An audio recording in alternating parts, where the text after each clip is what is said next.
My friends, Eric Andreas, your guitar sage here. How the heck are you doing? Today we're going to be talking about how to break out of the blues box. We're going to be talking about how to embellish the blues scale in order to get some more notes. All right. Now this is a really cool lesson if you love blues, or if you've been playing blues for a long time, or if you're new to blues. It's a great lesson, especially for those that have been dabbling with blues a little bit more and you're wanting to bring some excitement to your playing that just hasn't been there.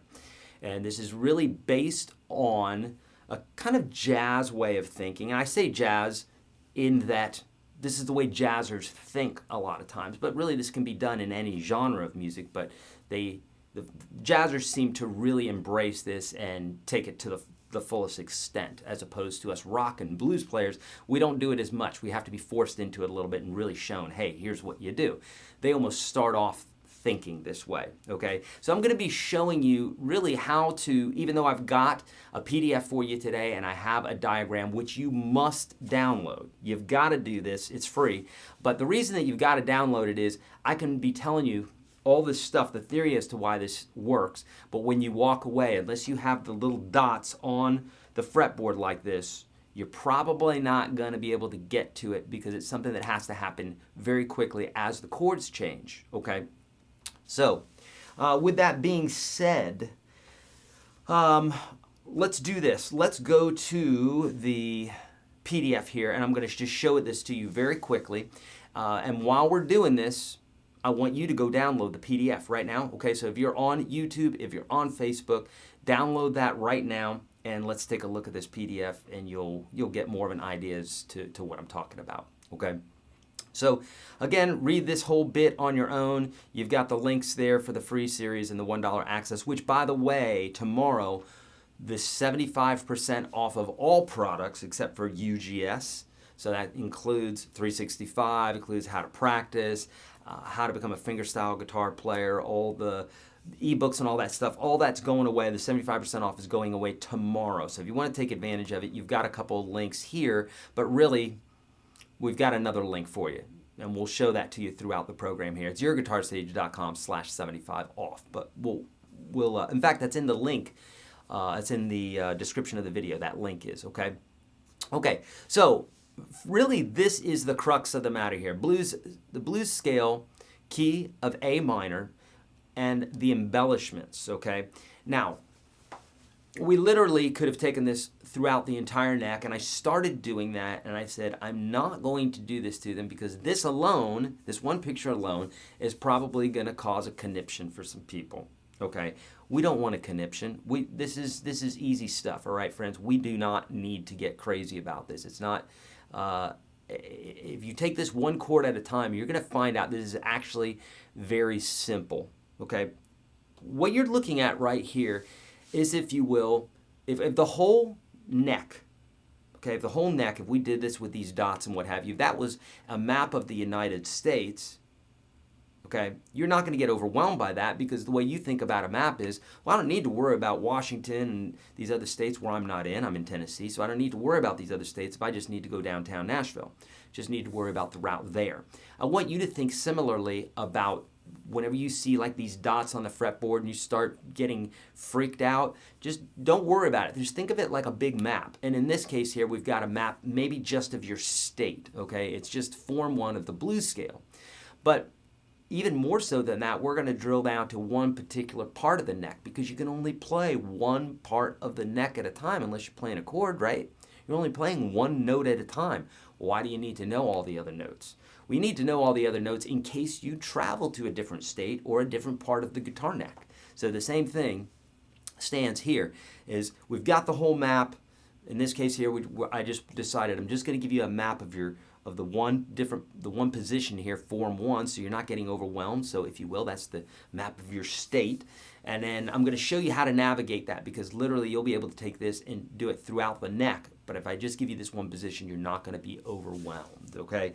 So what we're going to do, this is going to be part of a 2-part series, and most likely, I think the way I'm going to do this is I'm going to explain it in full today, and then we're going to do a little bit of playing.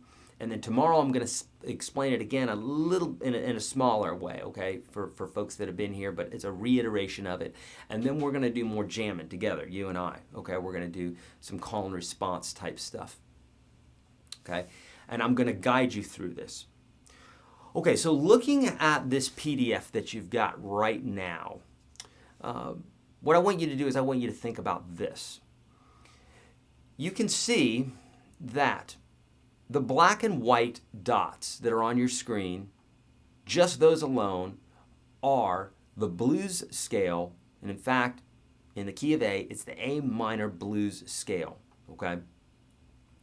So nothing's changed about that. You can see here. Now, don't worry about the numbers, because I'll explain that in a minute. But essentially, if you're playing this blues scale, you have fingers 1, 4, 1, 2, 3, 1, 3, 1, 3, 4, 1, 4, 1, 4. Okay, I said ignore the numbers, because I know some of you are freaking out that when I landed here and I said 1, it says 4. Don't freak out. I'll explain that in a minute. Just right now, just worry about the dots. This is your old classic friend, the A minor blues scale. Goes like this.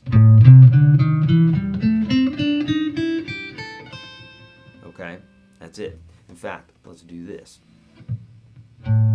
Okay, so I said 1, 4, 1, 2, 3, 1, 3, 1, 3, 4, 1, 4, 1, 4.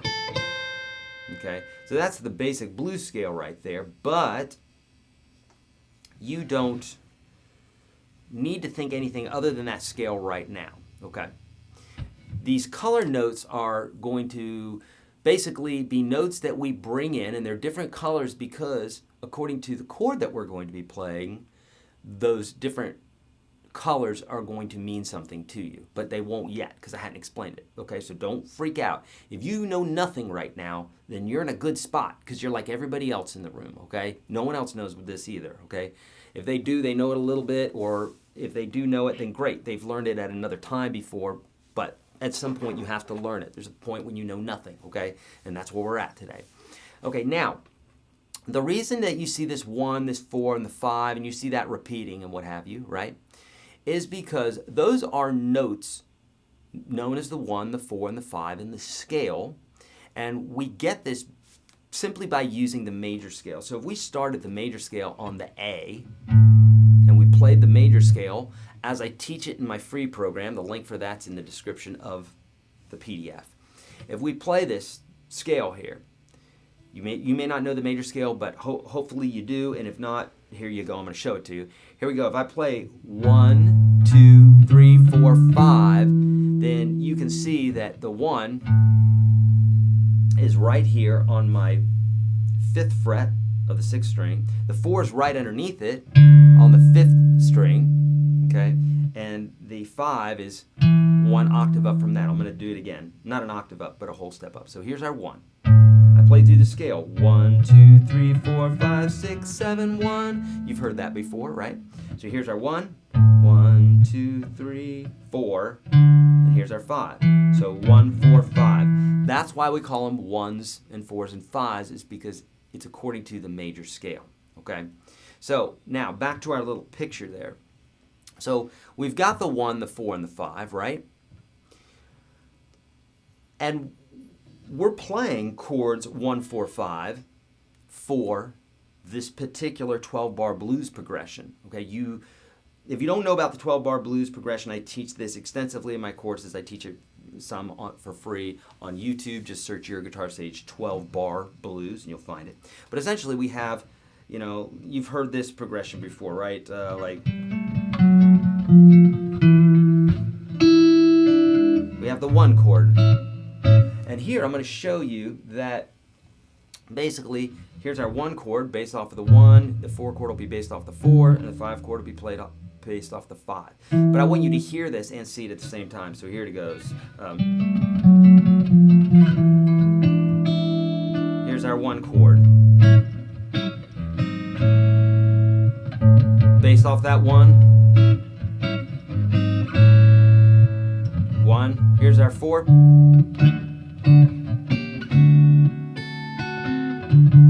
That's the 4. Here's the 1 again. Here's our 5 chord. It's based off of the 5, right? 1, 2, 3, 4, 5. Going down to the 4 again.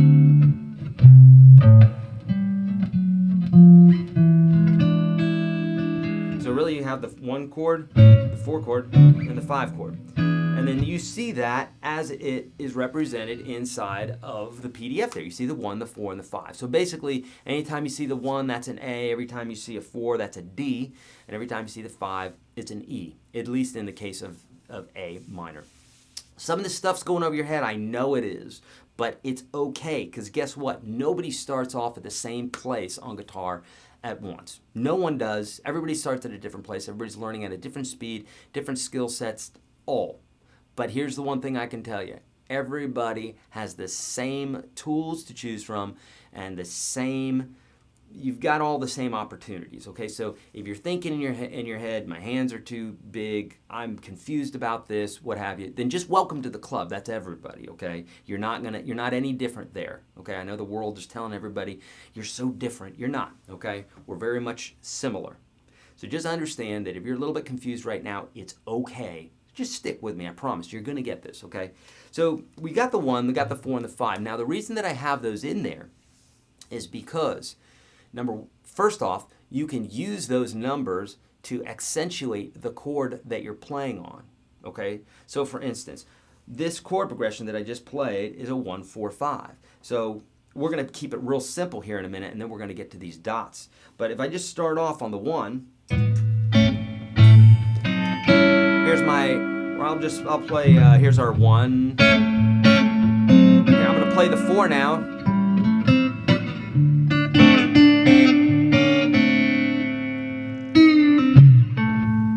So 1, here comes my 5. Here's my 4. Back to the 1. So you can hear that we're following the chord. 1.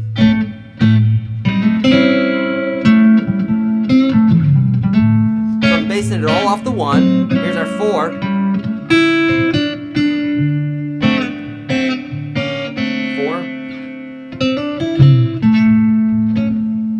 I'm going to come up to this 5 right now. 4. Back to our 1. So that's a real simple way of doing things, okay? We can get a little bit more complicated, and that's what we're going to do. But first I need to explain why it is that we have all these other notes on here. So a lot of people think that the blues is very simple, and here's the truth. It can be very simple. most of the times it's the same 3 chords all the time, different keys, right? And you've got this pentatonic scale, which is the 5-note scale, 3 notes less than the diatonic or major scale. So 3 notes less. So yeah, it's very simple. If we add the blue note, it becomes a 6-note scale, a hexatonic scale to be exact. And but what I have here is adding 1, 2, 3, 4 other notes, including the blue note. So technically we've got 10 notes to choose from.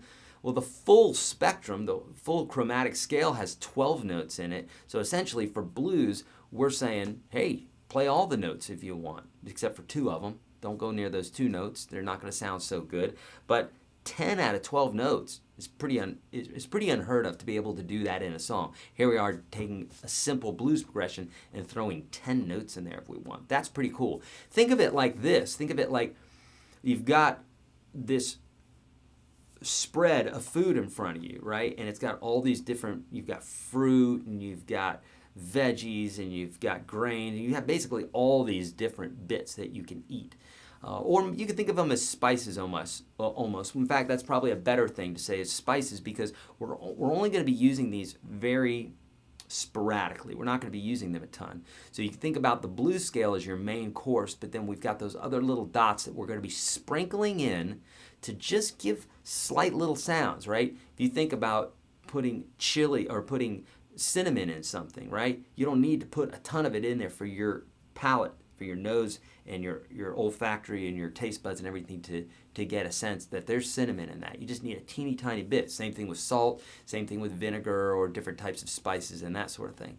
So we're going to be looking at this in the same exact way. However, have you ever had a pumpkin pie that has cinnamon in it and that little bit, or nutmeg or something like that, and that little bit of something that you're adding to it makes all the difference in the world? Same thing is true with these notes. So even though we're going to be just using them a little bit, adding them is going to help a ton. Okay, so let me show you how it is that we're coming about finding these notes. Chris, do you have a smaller version of that picture that we can put up in the corner? That's awesome. Perfect. Okay, so let's do this. What I'm going to do is, you can see where the 1 is at on the 6th string. Okay, so that note right there is my first finger right here, okay? Now the chord usually represented there is an A7.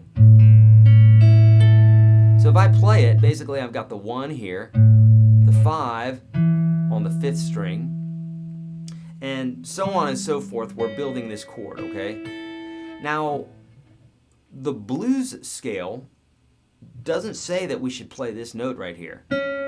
Look, this is the 6th fret of the 3rd string. 6th fret of the 3rd string. Well, you can see that on our little pattern here, that is the yellow dot that is going straight up, okay? Going straight up on this fret. There's a little yellow dot, and that's this note that we're finding out of the A7 chord. Okay? Now, what does that have to do with anything, Eric? Well, I can tell you that if I'm just playing this chord, right, or our rhythm player is playing that, well, they're playing a note that's not in the blues scale. So that means that because of that, I could play that note. There's no reason why I couldn't. The other guy in the band's playing it, or the other girl, or whoever. So I should be able to play that note over what I'm doing here. So instead of me playing my blues lick like, this suggests that note a little bit when I bend that. Whenever you hear that done in blues,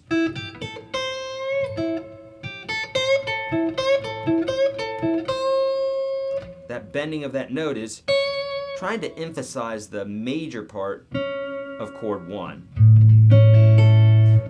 But in the case of blues, we can play this note or this note, okay? So if I'm playing a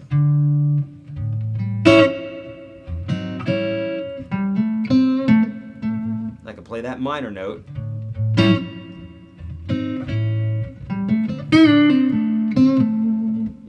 But I can also play this note.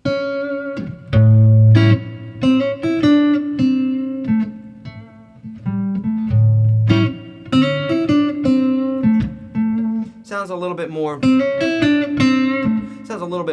50s to me, if you ask me.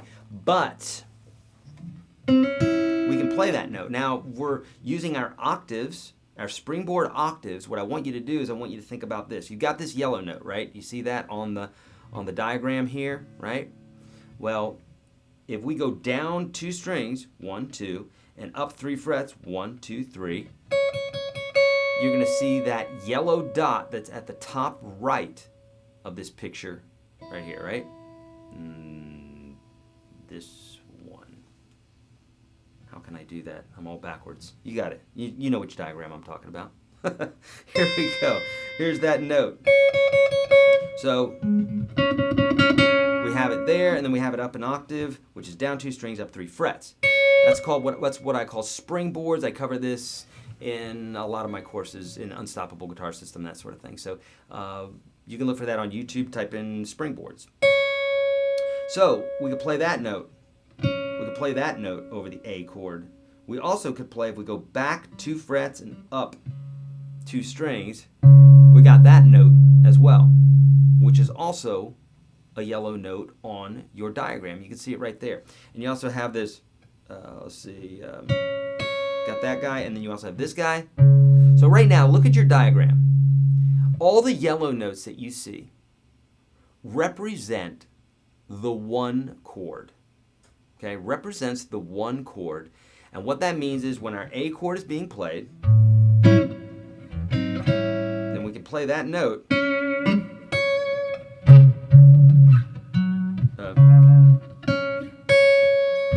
Any one of those notes. Okay,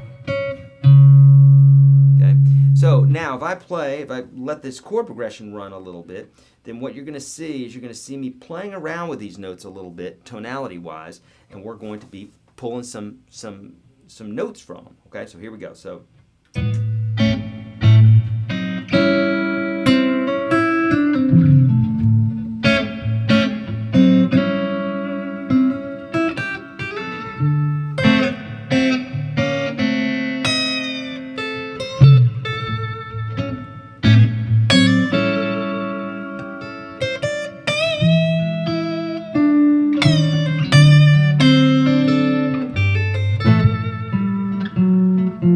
I can bend this note and it'll sound nice.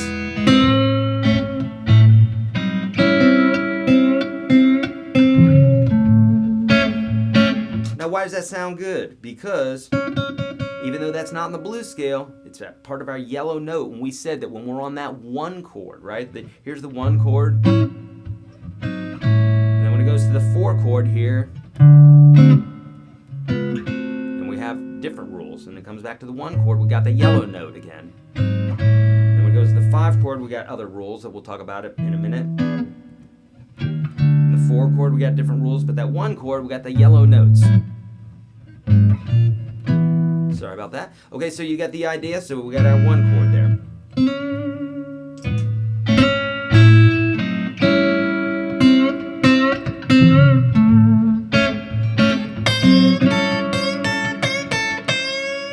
And that, when I did that little lick, that little lick right there,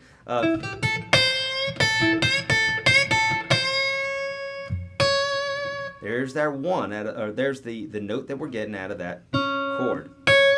That's why that sounds nice right there. You don't even have to bend it up a full half step. Some people do a quarter or a quarter step up. That's a half step up. Or, you know, so you've got that idea. Does that make sense? We want to take this a little bit at a time. We don't want to get too crazy, okay? You really need to get used to doing this at 1 chord at a time, because when you're talking about the 3 chords and you've got all those different possibilities, it's going to be overwhelming to you. So really, the first way that I want you to practice this is I want you to get a looper or If you have some way of just, maybe you have another guitar player or something that can just sit there and vamp away on an A7 chord for you, then you can experiment with this. There's probably YouTube videos with just someone vamping away on an A7 chord, I would guess. Okay, do a little Google searching. And then I want you to practice your blues scale over it, but I want you to be looking at this diagram and using those yellow marks, right? Okay, that's what I want you to do, is I want you to think about those yellow dots, and whenever that A7 is playing, you can do this, okay? You can also think about it just as the one chord. So if you're playing this in a different key, everything would shift. If you don't understand that, you probably need some basics. That's why I'm giving you that free course today, okay?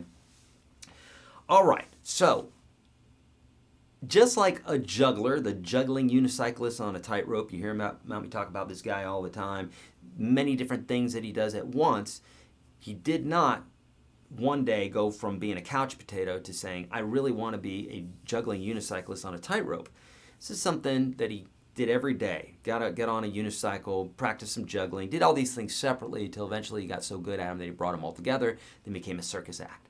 All right, same thing is true when it comes to guitar. You cannot throw a bunch of stuff at yourself or too much stuff. You're gonna short circuit. You're gonna get overwhelmed, and there's something about the ego that makes it think that, hey, I can do this. Okay, it's not like lifting weights, friends, and it's like learning a new language. So if you're learning too much at once, you're gonna get overwhelmed. You're gonna short circuit yourself. Bad idea.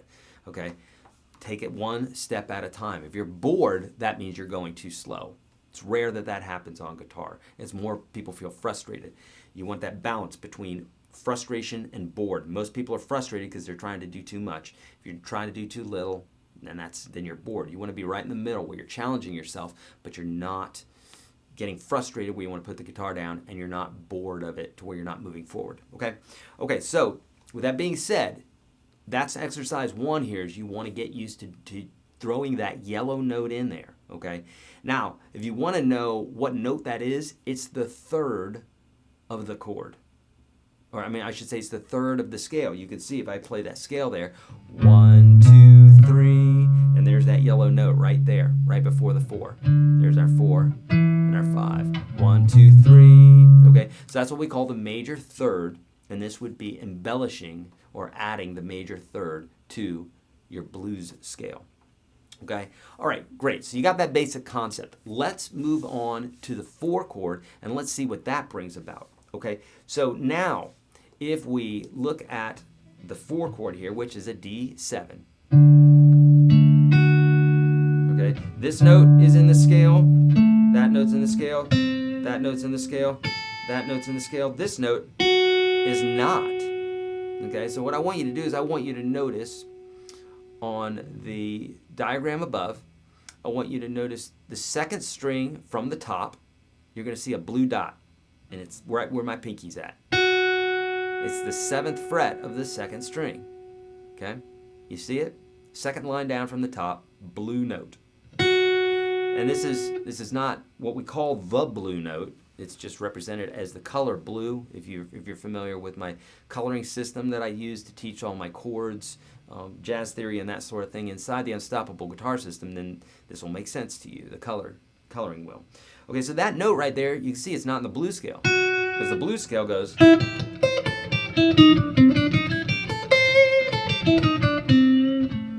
But that note is not in there.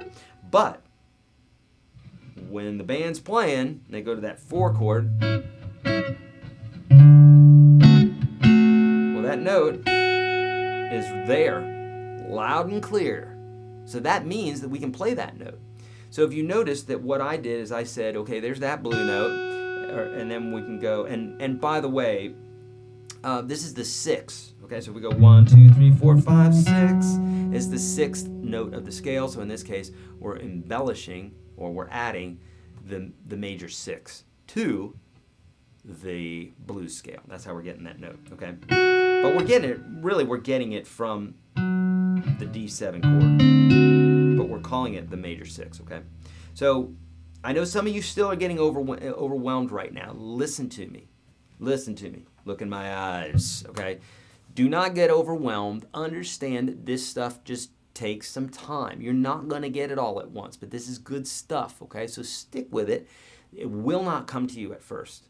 It just won't. There's nobody who's listening to this right now that's just going to be like an aha moment, and you're going to, I mean, yes, the concepts, you're going to have aha moments, but you're not just going to start wailing these notes out immediately. Doesn't happen like that. If it does, call me, because you're a prodigy, and yeah, and you know my feeling on prodigies. There are none. There are people who work hard at early ages, and that's it. They're not born with it, otherwise they'd be 1 year, 2 years old, and they'd be just as good as they are at 10, okay? They practiced for a few years. All right, so here you go. If you do believe that there is that, though, and that there's special people, then you might as well just quit music now, because there's no hope for you then. Okay? But I'm telling you, there's plenty of hope for you, because it's not true. It has everything to do with practice. I've never seen a great guitar player who wasn't great because they just sat there and were given some sort of gene pool from their father or mother. Doesn't work like that. They have to practice, okay? So there's that note coming from our D7 chord. And look, if we go down 3 frets and up 2 strings, we've got the octave, so it's the same note, big deal, right? And we've got the same one right here. So now looking at that diagram above, you can see that we've got 3 places to find these notes. Okay? Now, what that means is when I come to that D7 chord,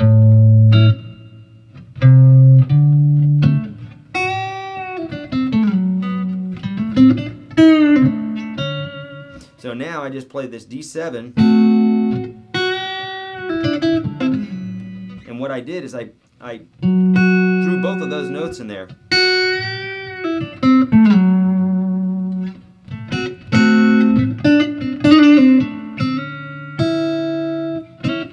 Now back on the 1 chord. So what I'm saying here is that when this chord is being played, you can play that pinky there, and this is how you know. Is a great way to figure this out is to play the chord and go, oh yeah, that note's not in the scale, so I can, Eric said, I can noodle that guy. And then when it comes to the D7, oh yeah, Eric said that note right there can be noodled.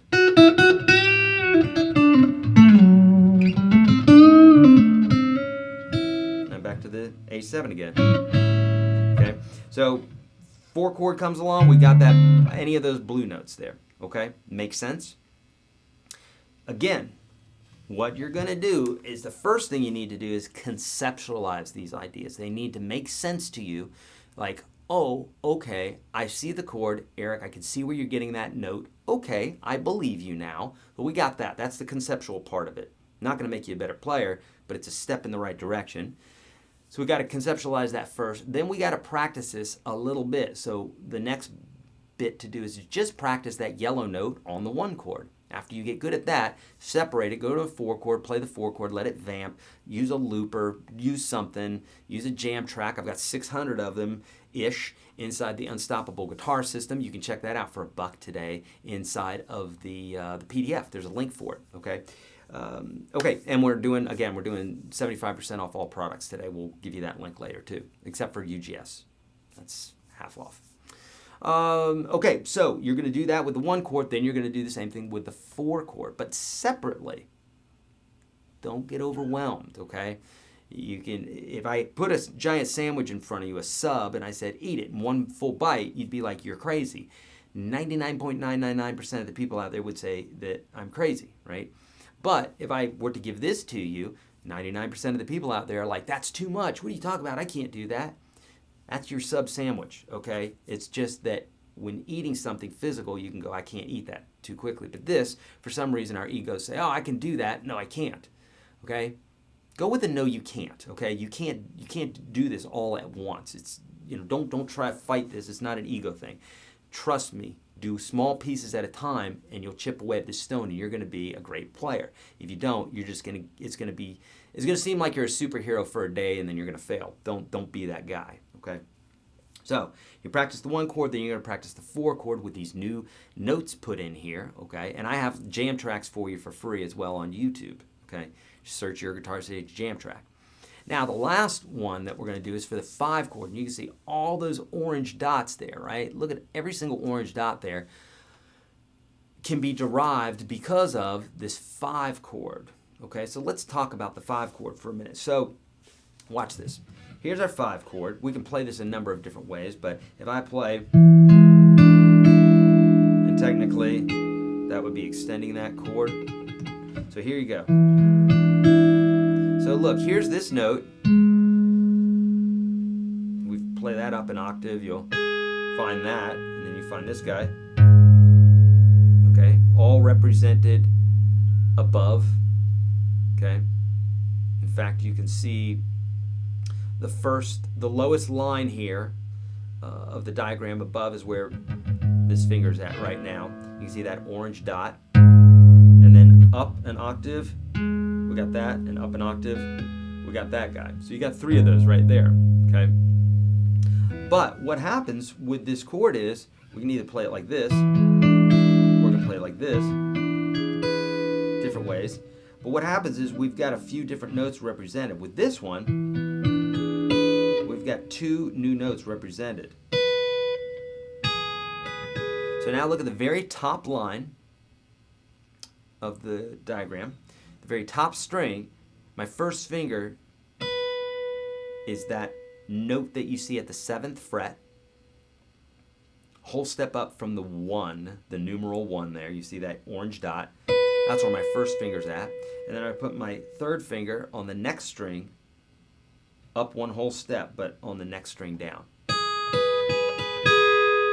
I use these notes a lot when I'm playing that 5 chord, because there's the 5 chord. It's right out of the chord. So that 5 chord comes along.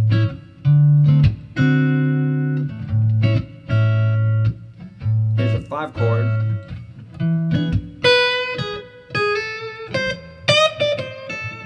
So those notes are not in the chord, in the scale. You know?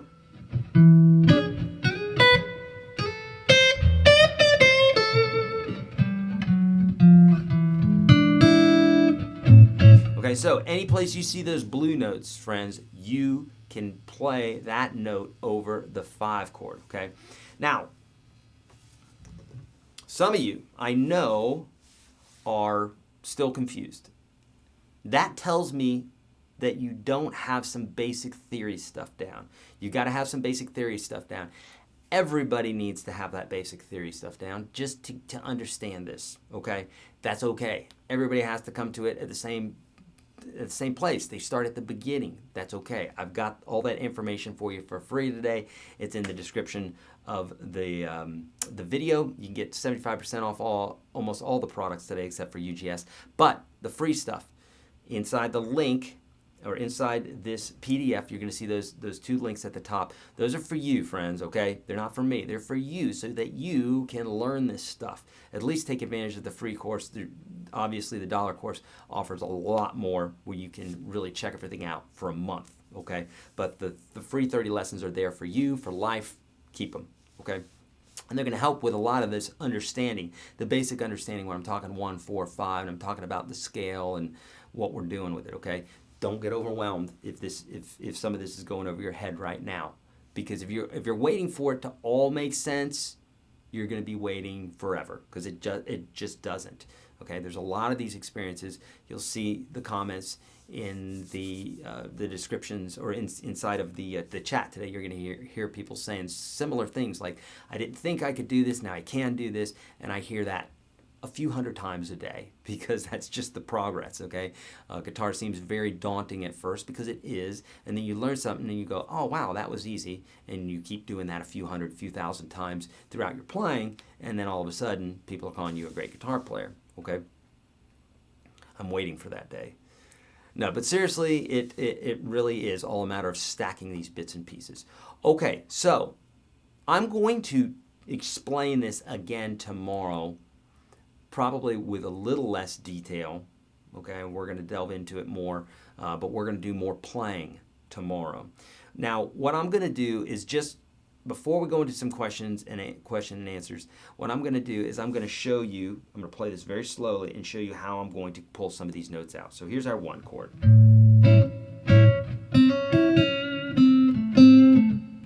So I'm emphasizing that note. Here's our 4 chord.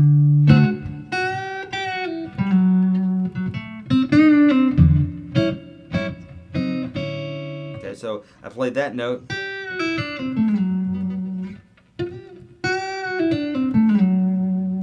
Both of those notes are on that 4 chord. Then back to the 1 chord. Here's our 5 chord. So just for that little bit, it's only there for a second. That's how short the 5 chord plays.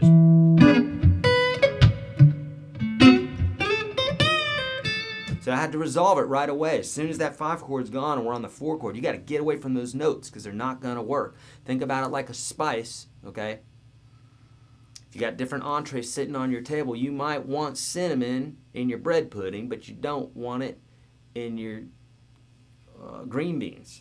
But it's on the same table, right?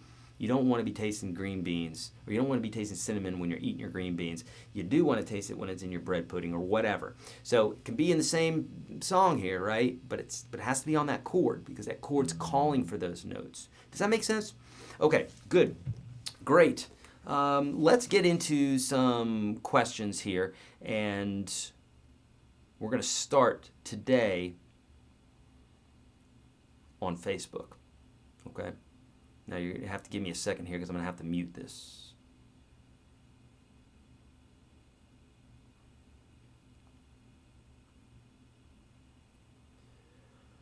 And we got about a 30-second delay here, so you can start throwing those questions up on YouTube, on Facebook, either, okay?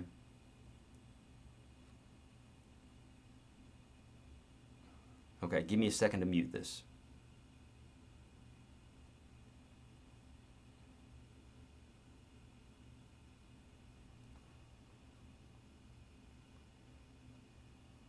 All right. Questions up on YouTube. Yeah, there I am. On Facebook. Okay. All right, so let's start with those questions on YouTube, or on Facebook, and then I'm going to pop over to YouTube, okay? Great. And in fact, I'm going to go to the beginning here as far as I can. Please leave question marks after the questions because I'm going to be blazing through these and I'm going to be looking for the question marks, okay?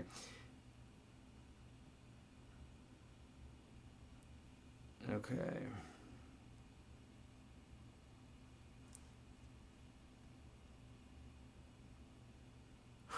Mary Spitter, another free lesson, can't get enough. Yeah, we're going to do this again tomorrow too, Mary. We just love, this is so fun. It's fun. We get a lot of folks participating and a lot of folks learning and moving forward on the guitar. And that means that they're not on Facebook creating nasty messages at each other. So if that's the only thing we're doing for the world, that's huge, okay?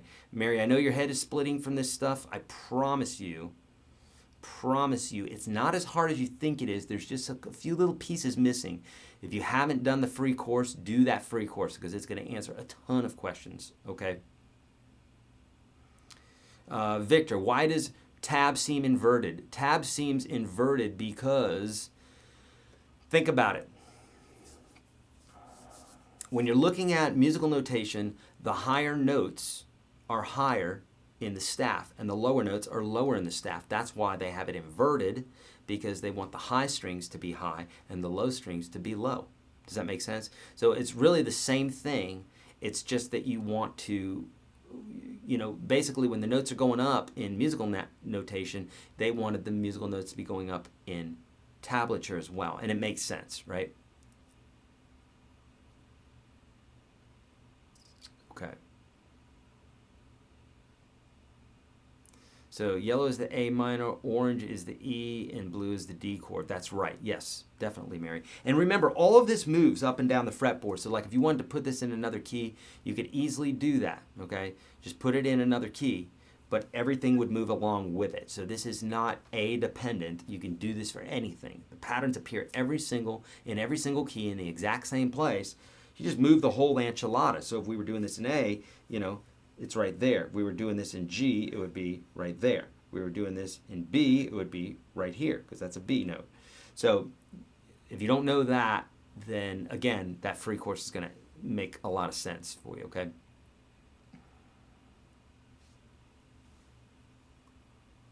Ah, good, Amber. Great attitude. Been watching your stuff for about 2 months, and although lots goes over my head, bit by bit, my knowledge is growing.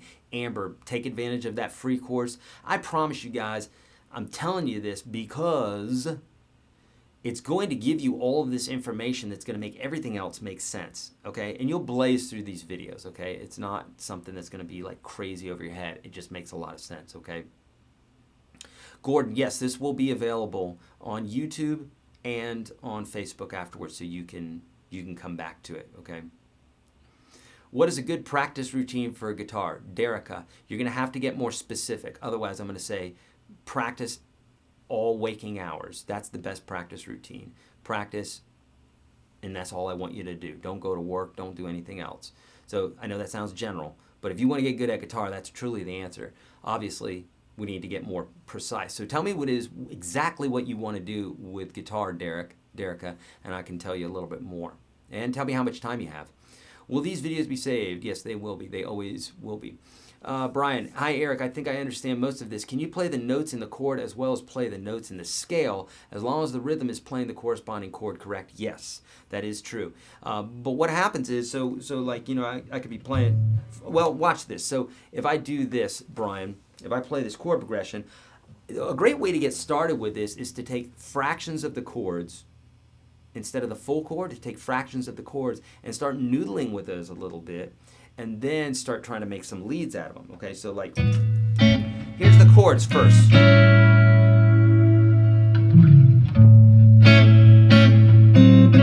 Here's my D7.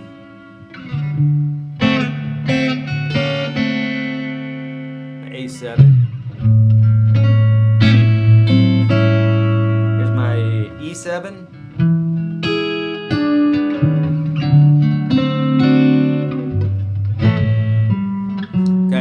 Now what I can do is I can just take little parts of the chord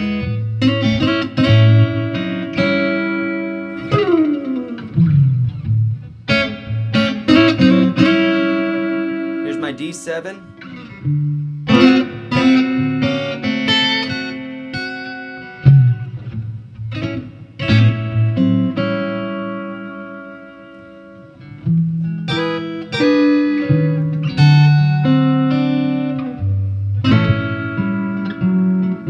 Now I could start coming up with some licks.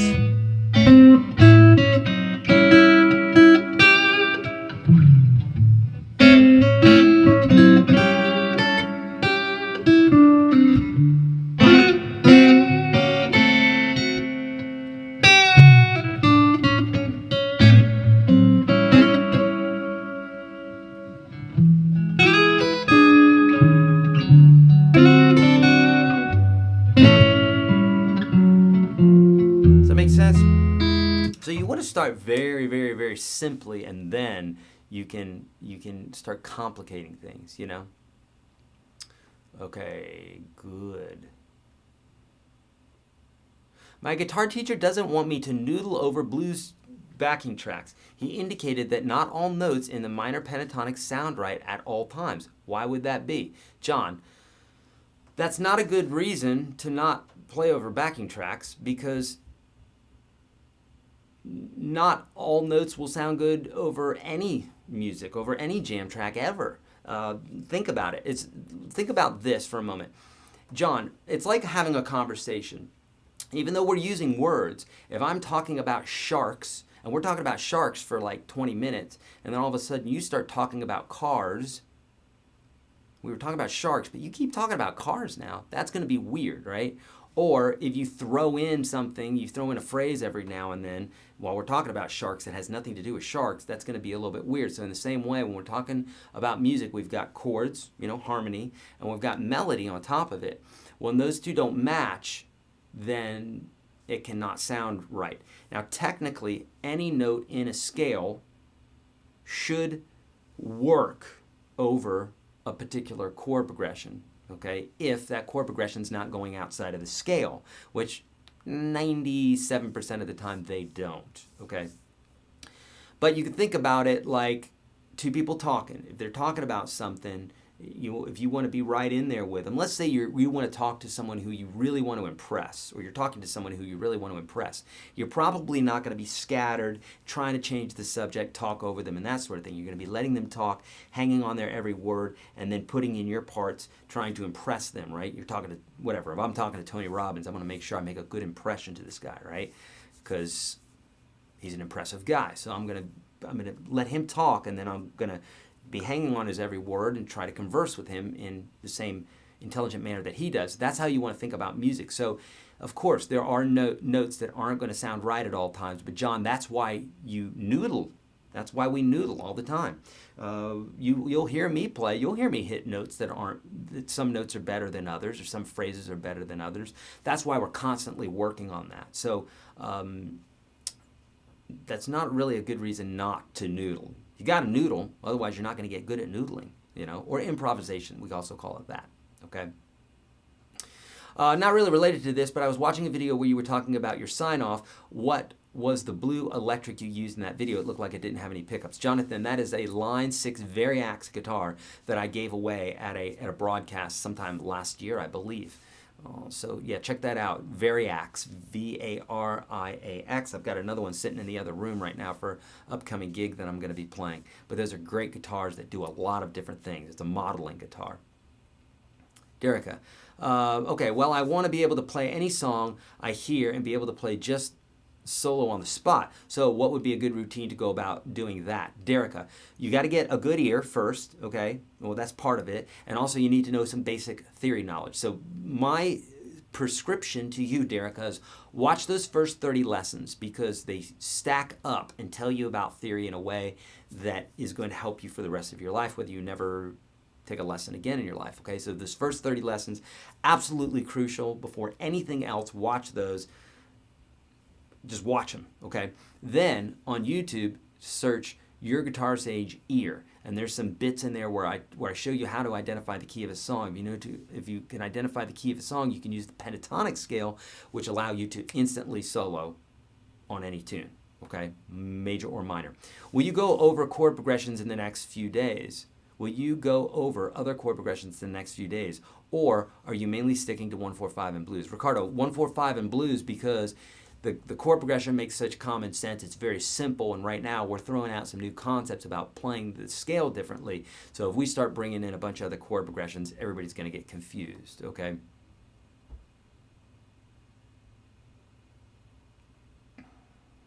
Oh, Byron, are you saying the amp is too loud? Okay. All right. We'll turn that down a bit, okay? I'll make a note of that here. Okay. Okay, first time. Okay, good. Okay.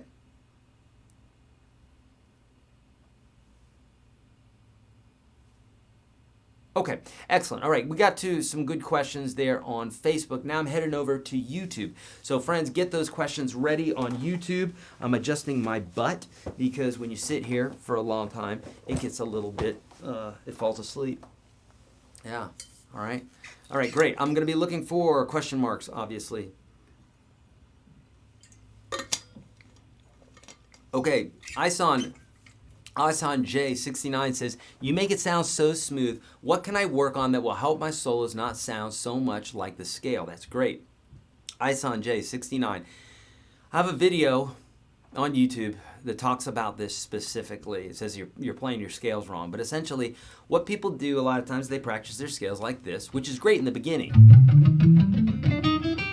You know, you practice them just rote wise. This is great. You don't need a lot of brain power to do this, so it's great for like watching TV and you're sitting there, that sort of thing, right? But realistically, we don't solo like that. We solo in phrases, just like we talk in phrases. So if we were practicing being a motivator, right, and we're using words, it would be akin to, well, I'm using words and I need to motivate these people. I need to move them. So, well, the dictionary's full of words. I'll just read that. Now, obviously, that's not going to get you where you want to get to, okay? Because those are just words. Those are assets or pieces. But the real movement in people, whether you're speaking to them or whether you're playing guitar or anything like that, is creating emotion. And we can do this by phrasing, right? By the way that we phrase things. So what I want you to do, Isan, is I want you to think about phrasing things. And that would include breathing while you play. So if I go...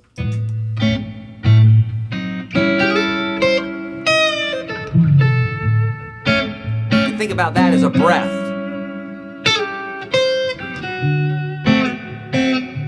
I'm resting for a minute.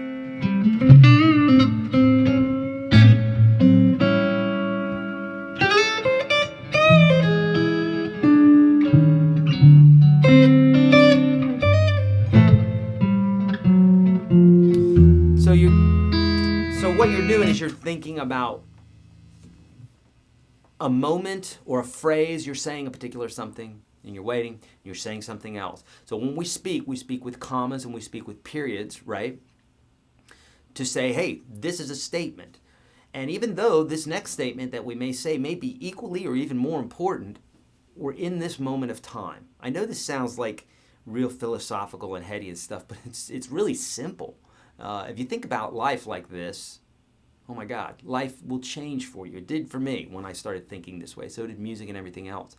You're only in this moment right now. You can only be bothered with this moment. You can think about everything that's going to happen in the past and everything that will happen in the future, but you're not going to be able to affect either of them because you're only in this moment. First time that I was told that, I didn't even get it, and then 10 more times, it finally sunk in. I'm like, oh my God, that's so huge. You can't do anything in the past. Past is gone. In the future, you can't do anything either because you only have this moment. So you want to think about that same way when it comes to playing your music. You only have this moment. You only have this phrase. So make that phrase count. Be in that moment. What chord are you on? Okay, I'm on the 1 chord. Okay, what did Eric say? I could throw this note and that note in there. Okay. So, and also, what I call chasing the chord. So if you're on the 1 chord, playing a lot of that 1 note is going to be important. When you go to the 4 chord,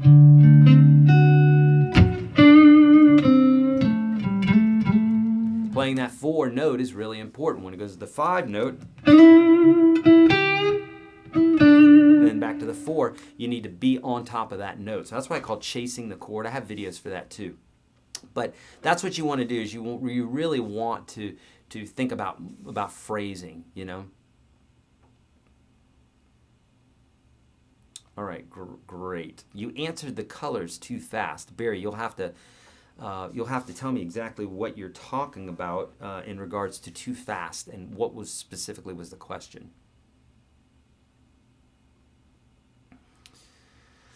Climber, thank you. The free course answers tons of questions and helps you get the practice moving, but the paid course is the prime, pays it forward to Eric. Such a dedicated, amazing teacher. Thank you so much, Climber. That's really kind. I appreciate that, buddy. Good. Okay, so the 1 chord is an A, and the 4 chord is a D, and the 5 chord is an E. Della, yes, in the key of A it is, right? So if you were to play it in the key of G, you just move everything down, and then it's those notes, okay? This is why, for me, I always say you almost don't even have to know what the notes are. You just have to know their relationship to each other, okay? So in the key of A, or we could say in the key of this, we don't have to know that that's an A. In the key of this, then the 4 is always right underneath it on the next string. And the 5 is always up here. Let me show that to you again a little bit closer up here. So we're in the key of this. I say in the key of this because it doesn't really matter. It doesn't matter that this is an A. What happens if my guitar is tuned up a half a step? We'd call it an A, but it wouldn't be an A. Doesn't matter. This is a this. It's the tonic. It's the key of the song. So if this is the tonic, this is the key, then here's our 4 right underneath it, and our 5 is right here. Watch this. Get ready to have your mind blown. That's in the key of this. If we wanted to play it in the key of that, then here's our 1, the 4's right underneath it, and the 5's right here. Okay? Now, if we wanted to play it in the key of the other, then here's the 1, here's the 4, here's the 5. It's the same every time. 1, 4, 5, 1, 4, 5, 1, 4, 5, 1, 4, 5, 1, 4, 5. It doesn't matter. I know some of you are like, oh, but I don't get it. No, it's literally that easy is what I'm saying. It's 1, 4, 5 every single time. Don't try to overthink it. It's that. Okay? Seriously, 1, 4, 5. If you know where those are at, you're always one note away from every other note as well. Okay. Great. What mods have I done to my Blues Junior? Domingo is saying. Domingo, there's like 15 mods done to my Blues Junior. One of them is there's been a Guitar Warehouse speaker put in. I believe there is a mid-range boost. Greg did something to the reverb tank to somehow get more reverb. Apparently, like the originals don't give a lot of mix to the reverb sound. So there's that. He did some other things with wiring to make it quieter, did more like hard wiring. But he said like there's 15 different mods to it, so I just don't know to be exact. But I could hook you up with Greg Ellis if you ever want your Blues Junior modded, because he's a beast. What are your thoughts on modeling amps like the Fender Mustang V2 versus spending lots of money on pedals specifically for newer players? I have both, and Subskip, the modeling amps, at least some of the newer ones, are really, really good. Right now, everything that you're hearing is modeling, and that's done through a Kemper profiler. I've got plenty of tube amps, and I mean my regular rig, I've got a full-on, like my footboard. It's like a $3,000 footboard. I mean, it's got some killer pedals in it, and I've got a really nice Blues Junior amp and other tube amps. So I'm not using them right now. I'm using the Kemper, and there's a reason for that. Reason is because I'm absolutely in love with it, and I can get all the sounds that I want from those without messing with tubes and messing with all those pedals and everything else. I do use those on occasion, but right now I'm totally in love with this system right now, and have had every guitar, every amp about known to man, and pedal and everything else. And so for me, I love it, and I can just tweak everything in the way that I want to. But that's a Kemper profiler. That's like top of the heap in regards to profiling or modeling amps, even more so than the Line 6 stuff, arguably. But I've owned a lot of Line 6 stuff. So 1 is yellow, 4 is blue, and 5 is orange. Yes. Yes, that's correct. Donald saying, can you tell me more about the 365 plan? Yeah, I'll do it in a nutshell, Donald. So 365 plan is basically this. And by the way, anybody who wants to take advantage of this, I told you I would give you a link today. Oh, 2 things. Share this today, friends, because somebody is going to win a lifetime membership to the Unstoppable Guitar System /365. I'll say it again. Somebody is going to win a $400 package today. They're going to win a lifetime membership to 365, lifetime membership to the Unstoppable Guitar System. It's basically guitar lessons for life, okay? Somebody's going to win that today. It's going to be someone who has shared this on social media, YouTube, Facebook, Twitter, something, okay?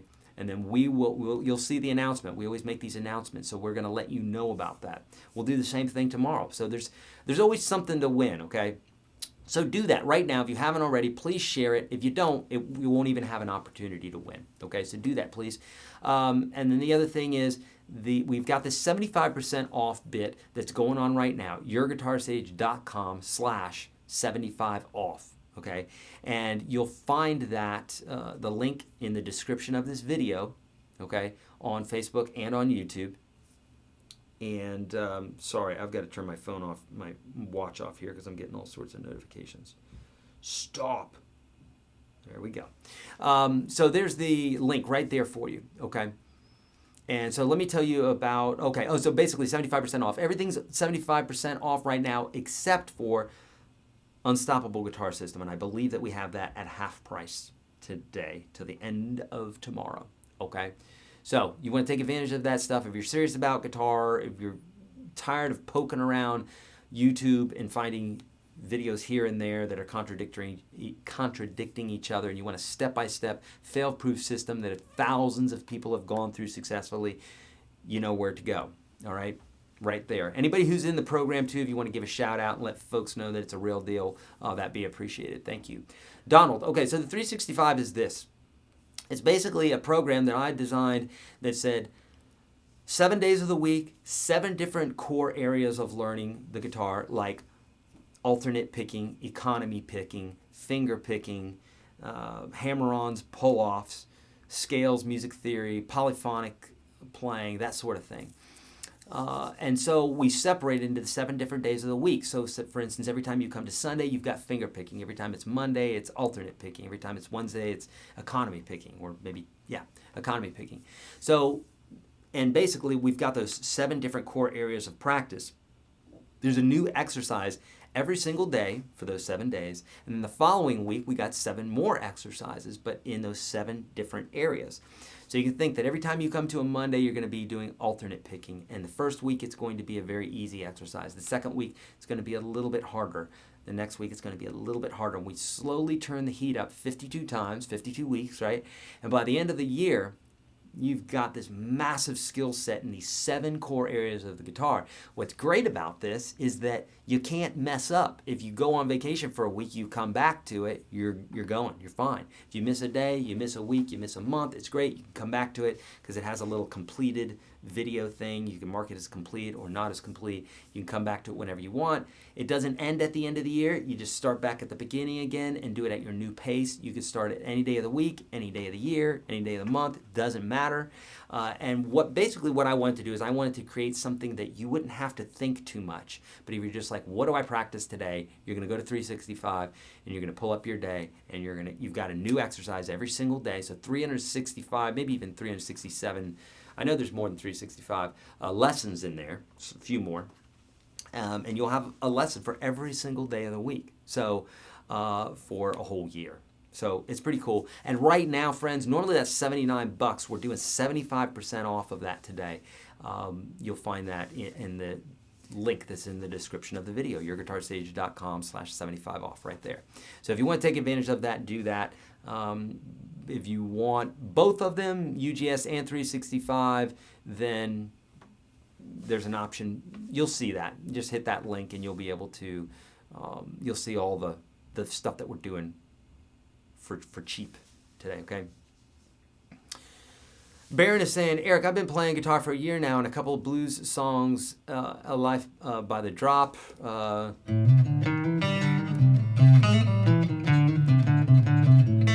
Right? I love that one. My question is, how do I get better at creating music rather than playing verbatim? Baron, great.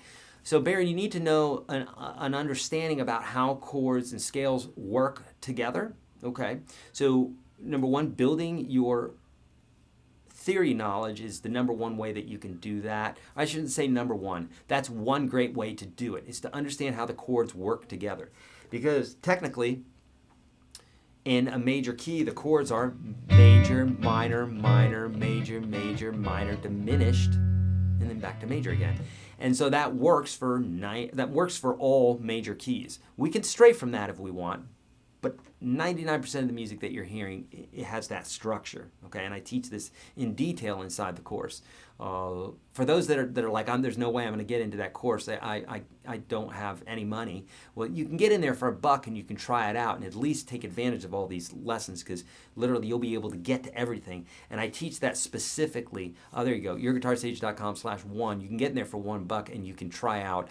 I tell you what to look for is the Nashville number system. I've got a free video for you on YouTube regarding that. Search Your Guitar Sage Nashville number and you'll find that. It'll teach you how the chords work together. But Baron, I tell you what, a great way to learn to be creative with music is to play other people's music, because it will automatically come out in you, okay? I don't know of anybody that doesn't play cover songs where that stuff starts coming out. You know, I know folks that know nothing about music as far as music theory and what have you, but they have enough knowledge of what other people have done that when they go to their instrument, that stuff starts coming out. So if they listen to a lot of Elvis Costello comes out. If they're listening to a lot of Elvis Presley, a lot of Elvis Presley licks and riffs and chords and stuff like that come out. So playing to other songs, there's nothing wrong with that. But Baron, what I would suggest you doing is really saying, okay, I'm going to write a song today, and then sitting down and doing that. And that's a tedious process. I mean, that's why people say it's, you know, it's a little bit like giving birth. It's not like just playing a song right away. There's a lot of like, well, where do I go? What should I do? A lot of questioning. A lot of, well, I could do this. I could do that. Do something. Okay.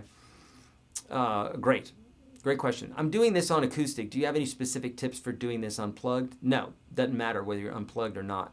It's all the same. What should you learn after all 5 positions of the major and pentatonic scale, basic theory, and cage to help out? Just create and jam music? Josh, it depends on what your goal is. If you're looking to get good at improvisation, yeah, do some improv. Whatever it is you're trying to get good at, practice that. But Eric, I don't know how to do it. That's why you're practicing. That's like saying, well, I can't go to the gym to get muscles. I don't have any muscles. I can't lift weights. You got muscles. Otherwise, you would be just a blob, and you wouldn't even be able to hold yourself up in a chair. So you got muscles, just means you got to go to the gym and start working your muscles. Same thing here. If you're like, I suck at the F chord, what should I practice? The F chord. I suck at scales, what should I practice, Eric? The scales. I suck at improv, what should I do, Eric?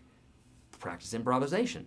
I know that sounds too simple, but that truly is it. Now, it helps to watch some videos on this too, and that's why I create. That's why I have thousands and thousands of videos on the web, is so that you can just jump to this stuff and learn it right away. You know, save you a ton of time. Okay, great question, Josh. Okay, I loved what you did with the call and response lesson. Can you do a live backing track at the end of your lesson so we can play along with you? That's a great request, Route 32. If I remember that, I will do that, okay? If I remember that, I will do that. We'll put some sort of jam track on that you guys can play. And basically, it'll be an A minor, and you'll respond to what I'm playing.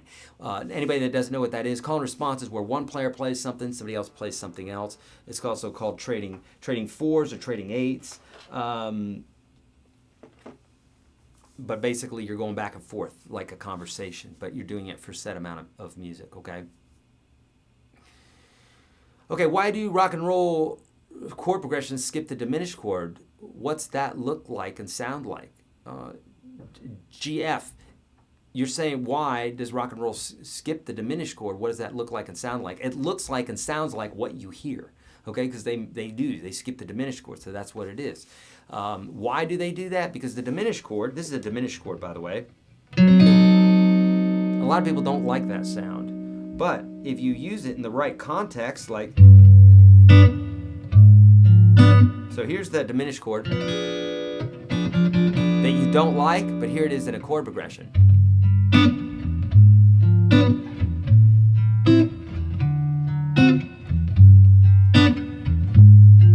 Can you hear the diminished chord?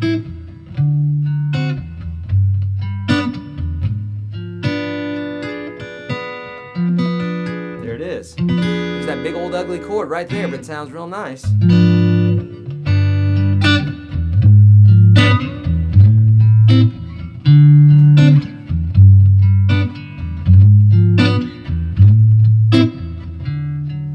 Make sense? So, with all that being said, yeah, you don't have to miss it. It's just that it doesn't work really well for a lot of rock music. It does in Yngwie Malmsteen. He uses that a lot, and in neoclassical types of music, they use the diminished chord a lot. All right, great question. Should new and intermediate players learn other people's songs to help them break out of a rut? Indeed. I think learning other songs is one of the #1 ways that you can break out of a rut, because you're learning new things, okay? You're learning new bits and pieces.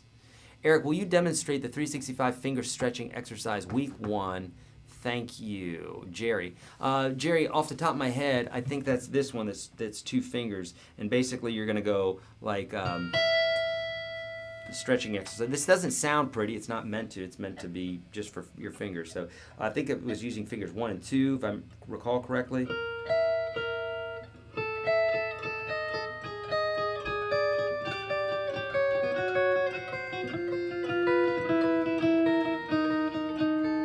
which is leading you up to this one that goes like this.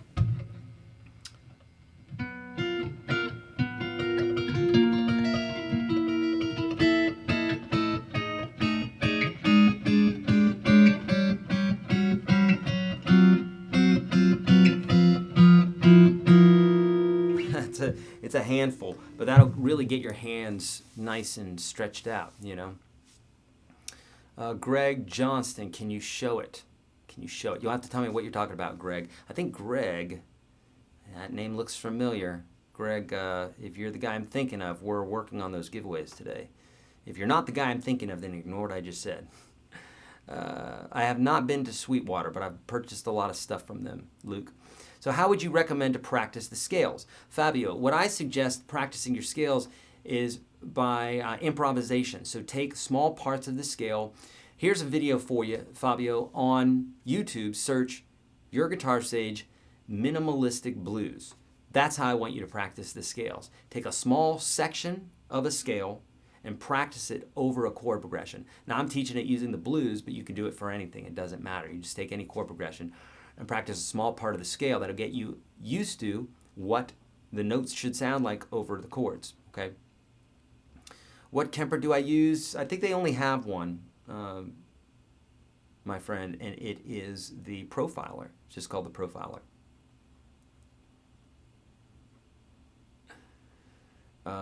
Yeah, okay, that is the right one. Yeah, that is the right Johnston. Yep. Greg doesn't have his Strat yet, but it's going out. It's going out today. If we're working on it. We're going to get his info. Karen, buy the UGS today. You won't regret it. Thank you so much, Karen. So Karen's in there. Can you recommend a good looping pedal that's simple and inexpensive? Yes, GF.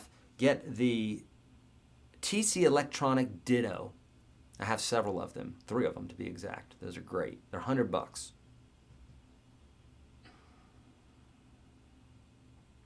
Gene. It actually appears that all programs are included for $199. Indeed. So those of you that are looking to get in here, this is what we're saying. There's way too much information for me to tell you right now, and I'm here to help people. I mean, I'll tell you about what we have available, but I don't want to do some big sales pitch. I want to teach you how to play guitar. You can click on the link if you want to know how to buy it. But essentially, yes, there's different things that you can buy, but right now, the Unstoppable Guitar System, which includes 365, it includes everything that I have. That's $199 today, so we're doing a half-off special for that, okay? Yes, indeed, yes. Great.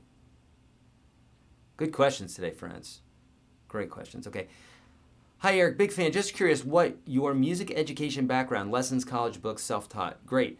Yeah, I'll tell you in a nutshell here. So, started playing guitar when I was around 14 years old. Was really just a matter of like listening to a lot of Ennio Morricone, who did a lot of the old spaghetti westerns and stuff like that, like Good, Bad, and the Ugly, and listening to that, trying to mimic that stuff. And I had a one-string guitar at the time, acoustic guitar. I still have it. It's in the attic right now. Not a place to put your guitar, but it's an old piece of crap guitar, and I just keep it for sentimental reasons. But it's up there. And so I just did a lot of stuff by ear. Iron Man, a lot of rock and heavy metal, classic rock, that sort of thing. Just learned everything by ear, and then started reading tablature, getting books, hanging out with buddies that played guitar, doing all of that. And then what happened was I was like, I really want to take some lessons. And so started taking some lessons. I'm going to scooch this up just a little bit here, friends. And so I took a couple years of lessons from one instructor, and then I went to another instructor in town, and both of them did not want to be teaching, so I got that kind of education, the kind of education you get from teachers that don't really love to teach. I love to teach. I think it's fun.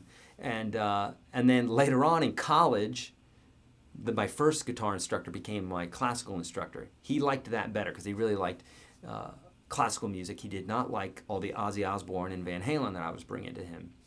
He thought it was poppycock. So I became a classical guitar major for 3 years, and then after my 3rd year, I decided to change my major when I moved to Nashville. Went into music business because I wanted to do more like studio work and learn about publishing and more of like the business side of it as well, so that I had a fallback. And here I am teaching guitar. So there you go. And then, anytime I find another player that has something that I don't have, I always love getting together with them and picking their brain to see what it is that they know that I don't know. So just constantly learning, reading books, getting on the web, looking at videos. There's really an infinite amount of bits. Greg says, I'm that guy. Good. All right, bud. Nice. I love it. I literally bagged that thing up today, so it's going to be heading out to you, my friend. I've heard a lot about good posture while playing, but I've noticed if you hold the bar chord in your current posture, your wrist gets bent a lot. Is that okay? Yeah, it's the only thing you can do, Rahan. Now, for those folks that are trying to wear their guitar really low and look super cool, you can do that, but then your wrist is going to bend even more. Okay? You put it down to your knees, you'll feel just how far your wrist will bend.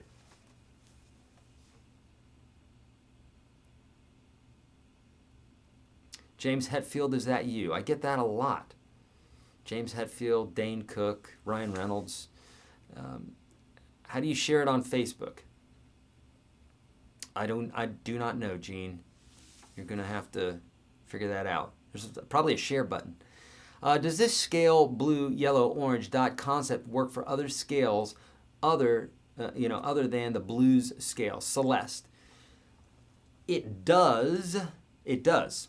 But here's the deal. If you're using the major scale or the minor scale over a blues chord progression, it's just not going to sound like what you're wanting it to sound like, so it's not going to sound right. So the concept does work, but essentially, no. Okay, what I'm saying is this. The concept works, and I'll explain that in a minute, but that specific diagram, no. You might as well start from scratch. Here's how you want to think about this, Celeste. Let's say I'm playing a chord progression like... well, let's do minor swing, okay?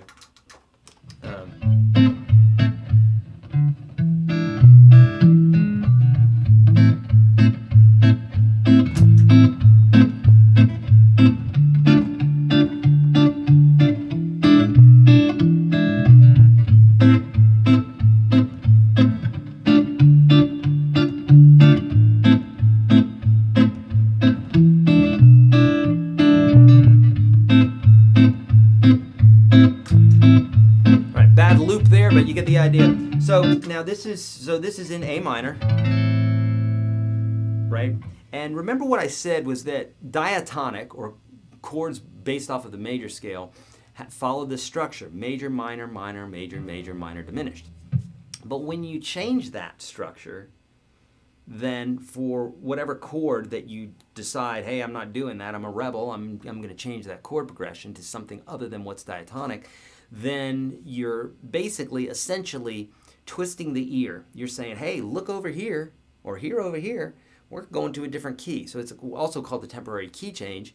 But when you're doing it just for one chord, it's not a full key change. It's more just like whispering that we might be going to a different key change, okay? And so what happens is it allows the melodic instruments, or the improvisation instruments, or the solo instruments to take advantage of that chord. So in this case here, we got an A minor, a D minor, but the E, I'm playing as a 7th chord, okay? Now, I'm also playing it as a major chord, when technically, if you think about this, if we were in the key of C, C major, C major, then A would be the 6 minor, the D would be the 2 minor, and the 3 would be the 3 minor. But what I'm doing is I'm saying playing it major, playing it a 7th, or dominant 7th. So now what we're doing is we're introducing some new notes. Okay, we're introducing some notes that don't really belong to the scale.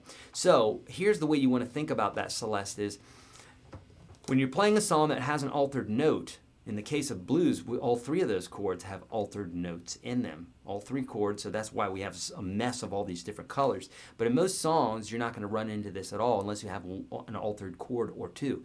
In this case here, that A minor is not altered, that D minor is not altered, but that E dominant 7 is, because normally it should just be a minor chord. So in that case, I would have to say, okay, well, what are those new notes?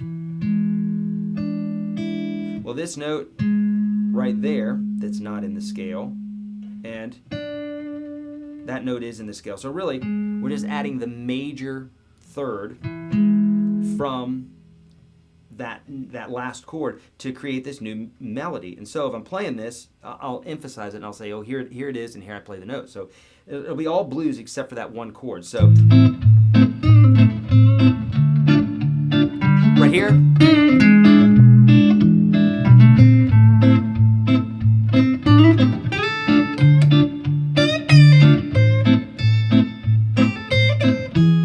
right there. So I'm just playing up here.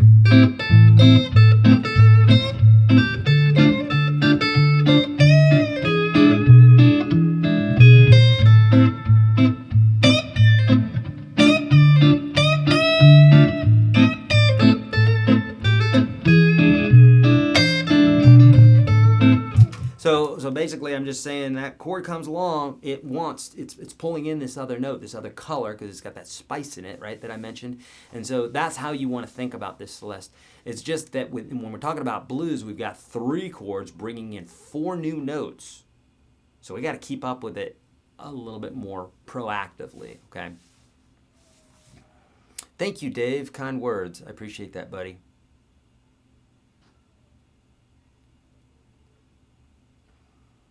Is my last name Spanish? Andreas. Well, you know, I was named after Deadpool, right? I get that a lot too. I was named after an actress, an actor, Eric Andreas. That's what my mom tells me, that there was some actor or something out there by that name. I need to Google search it sometime. I need to win this. I like your way of teaching. Oh, thank you. Thank you so much. I do not look like Dane Cook. Besides, you have straight anti-gravity hair, and his is wavy. Okay.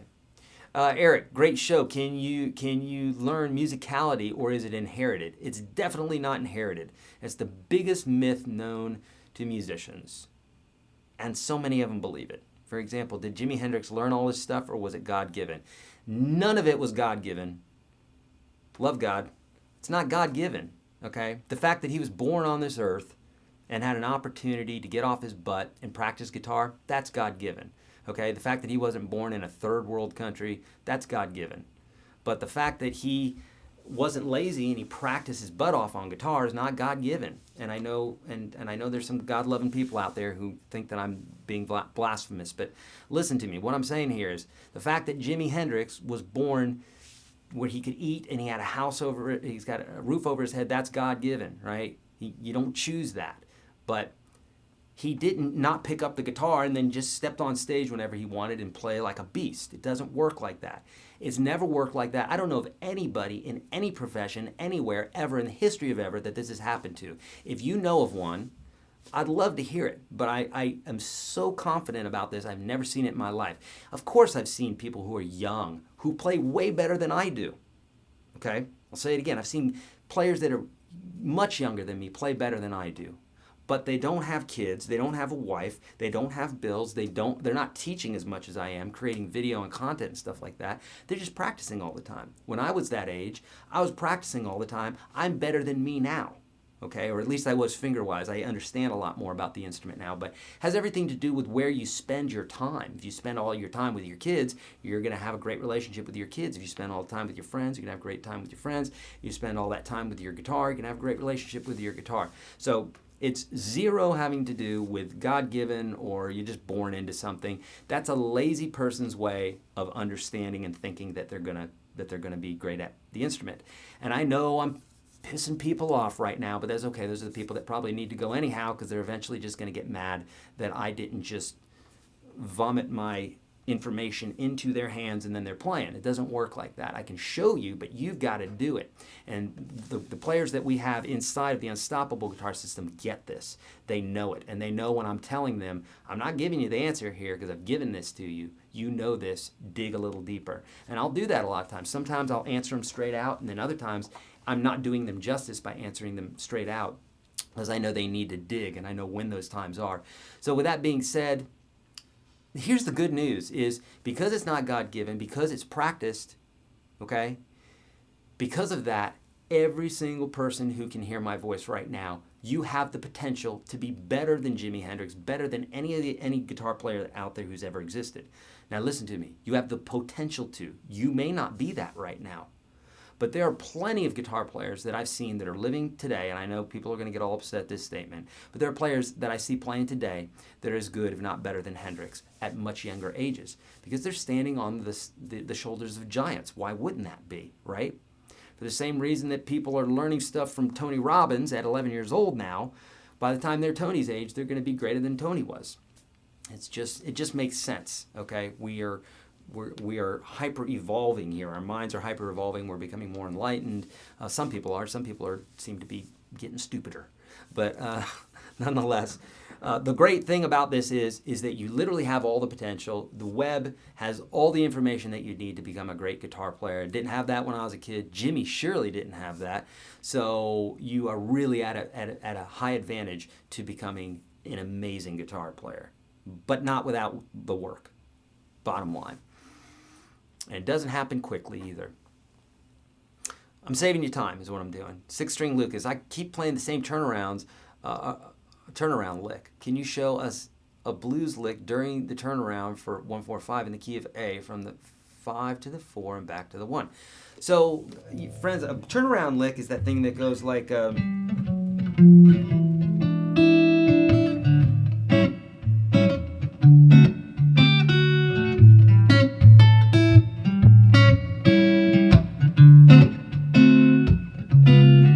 that sort of thing.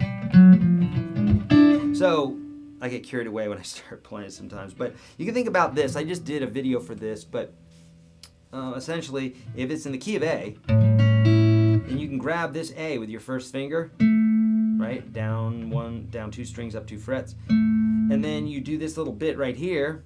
This is the 5th and 4th string.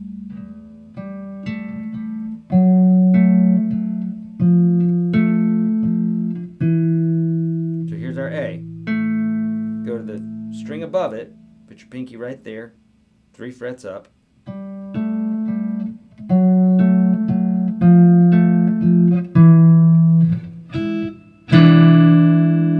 Super easy to do, and you can do that in any key. Any key. Any and all keys.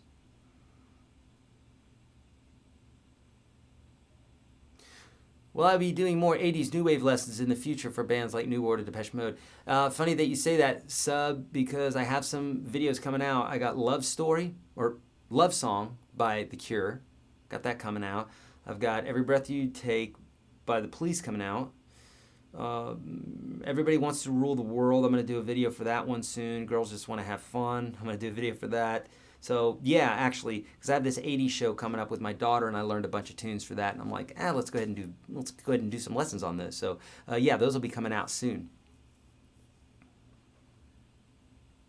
Okay, I have tried to hook up with a couple of different friends to jam. However, we did not know what we were doing. How do you start jamming with other players? Ison.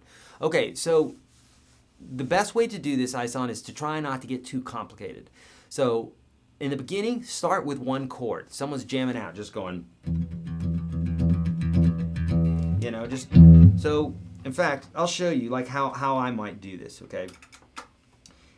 This is, now I've got a really cool patch here that I'm going to be using, but essentially, it doesn't matter what the patch is. I just flippin' love this patch. Right? So I love that sound. So so I might do something like there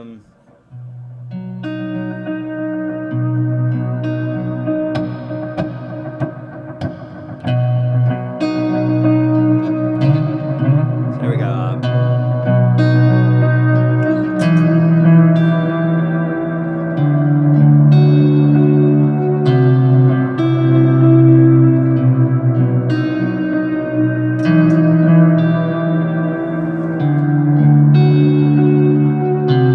So let's say that's one person doing something, you know?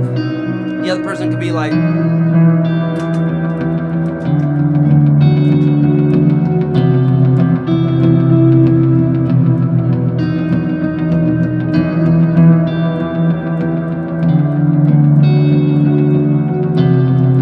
then somebody else might go,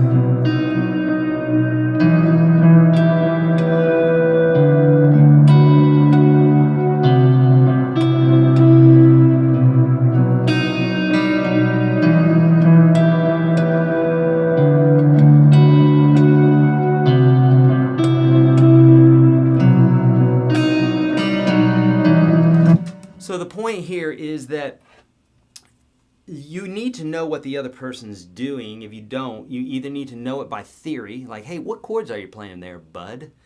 Or you just need to kind of hunt around, okay? So this, some people say, I don't need to know music theory. This is where that concept comes from, is that you can just kind of noodle around until something sounds right, right? You go to a party, it's a birthday party, and someone goes, happy birthday to you. Everybody's singing on the right key. How did that happen? No one here knows theory. How did that happen? Because everybody's using their ear, right? So we can do this, but it's helpful to know some music theory as well.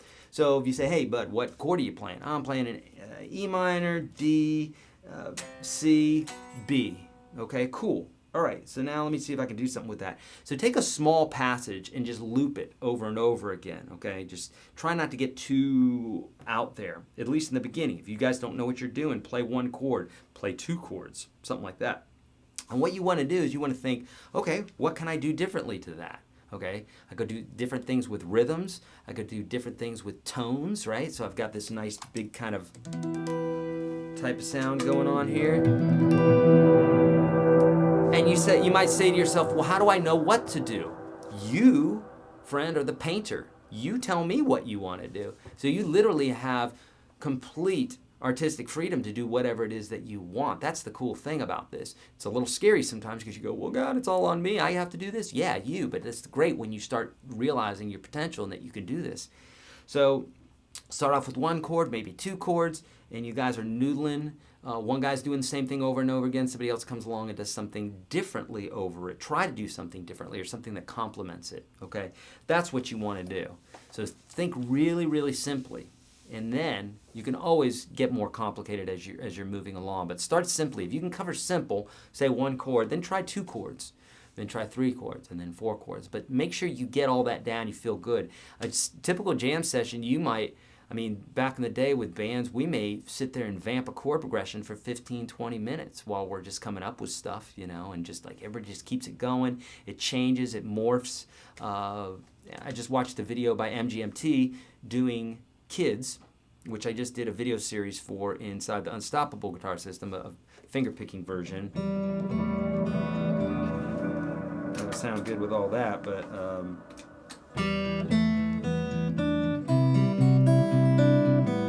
that bit, right?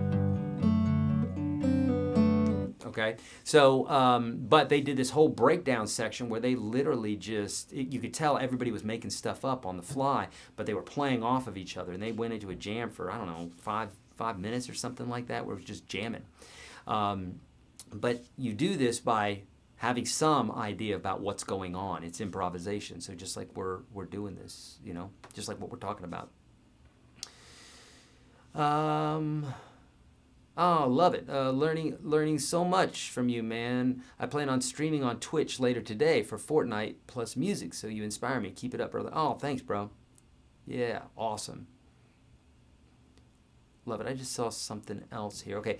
I've tried to hook up with a couple. Okay, so we went over that one. Dave's saying, preach. I'll do it, man. I know I'm thinning the herd here. There's people going, but Eric, you have to give us the magic pill to make us play. I wish I could do that. I wish there was a magic pill.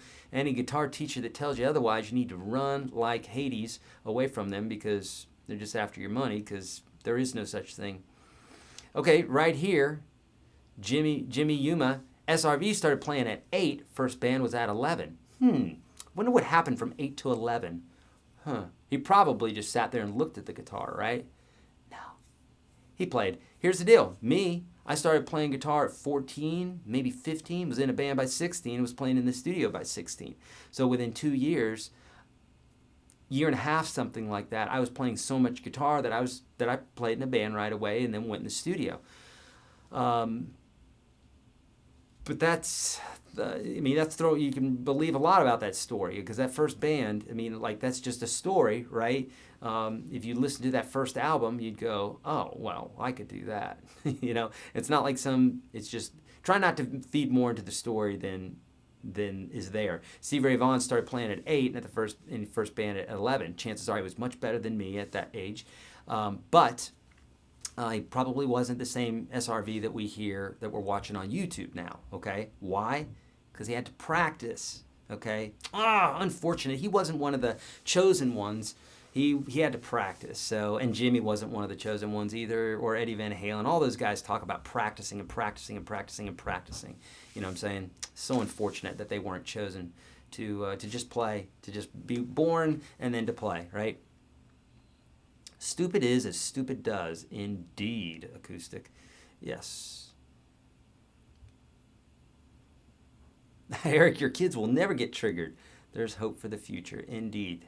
Thank you. Now I think we've got a good group of people here. They don't get too triggered. I try to clean it up a little bit every now and then, just get some folks out who are just thinking that they're going to learn overnight. They're not. I wish it were. I wish I could give them that pill, but it doesn't exist. If you're playing an A, D, E chord progression, when you jump to E, do you play the second position minor pentatonic or just keep playing the same notes in the chord? Colt, just because you're going to a different chord doesn't mean you need to change positions. Positions of scales only allows you to play the same exact notes in different ways. And what I mean different is not that different. It's just the same notes, but now you have different fingerings. But it's the same notes. Okay, you're just playing them on different parts of the neck. So it's not really going to do anything for you by doing that, except to give you some of the same notes to play, but in different positions, which might present different licks and stuff like that. Tim Akins, you're awesome, Eric. I'm a professional keyboard guy for over 30 years now and adding guitar for fun. I'm working through the free lessons. Which course would be best for me, UGS or 365? Thank you so much, Tim. Here's the deal. UGS obviously is going to be better. Why? Because you're going to get 365 with it. 365 is more of a program that I designed for folks that want to practice every day and they don't know what to practice.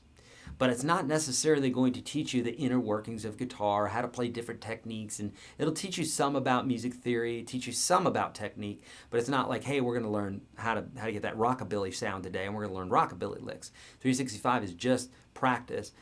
UGS is more about like, okay, let's get into rockabilly, let's get into blues, let's get into advanced chordal theory, those sorts of things. Does that make sense? Okay, great. Javelin is saying, I'm becoming more familiar with positions 1 and 2 in the minor position scale. Is there a way you can demonstrate what I would be missing by not knowing the other positions? Javelin, so you're not missing anything by not playing in those other positions right away. So to me, just like on a map, if you got a world map, but you live in one city and you really want to get to know that city, should you be studying the street map of Rome? Probably not. You should probably study the street map of Nashville, because that's where you live, or wherever it is that you live, you study that map. So, because you're going to use that a lot, but you're not going to use the Rome street map a lot. So think about the same thing when you're learning how to improvise. You're only going to be able to play in one position at a time. Why would you learn? It's okay, it's good to learn all the different positions. I know all the different positions, but what I'm saying is, why would you learn all the different positions first if you can't play one position really well? And in fact, let's drill down further. A part of one position. Check out Minimalistic Blues. If you're in UGS, I have a whole course on this. Otherwise, on YouTube, search YourGuitarSage Minimalistic Blues, and you'll see exactly what I'm talking about here, because it's so important to understand a small section of the neck first.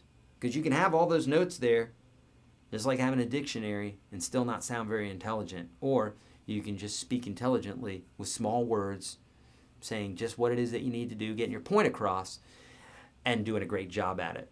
Okay? So learning those other positions will give you more opportunities to create more licks, but at the end of the day, it's still the same notes. Okay? You're just playing them in different ways. Okay, great. Any players you know who use strictly pentatonic? Acoustic? No. I don't know of any players that just use pentatonic. I can tell you that guys like Tom Petty and the guys that were in the Tom Petty band use a lot of pentatonic. Americana uses a lot of pentatonic. Blues uses a lot of pentatonic. But strictly, no. And here's why.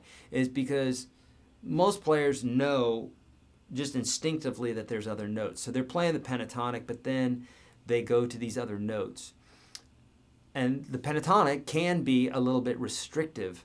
If you're just playing it, it gets this sound after a while. It sounds very Asian, because a lot of Asian, don't get offended by that. Anybody out there who's Asian, I'm 100% Asian, so I can say that. But so the pentatonic scale, it does. It starts sounding Asian. That's what a lot of Asian music is based off of. So is a lot of American music as well. But, you know, when you start going,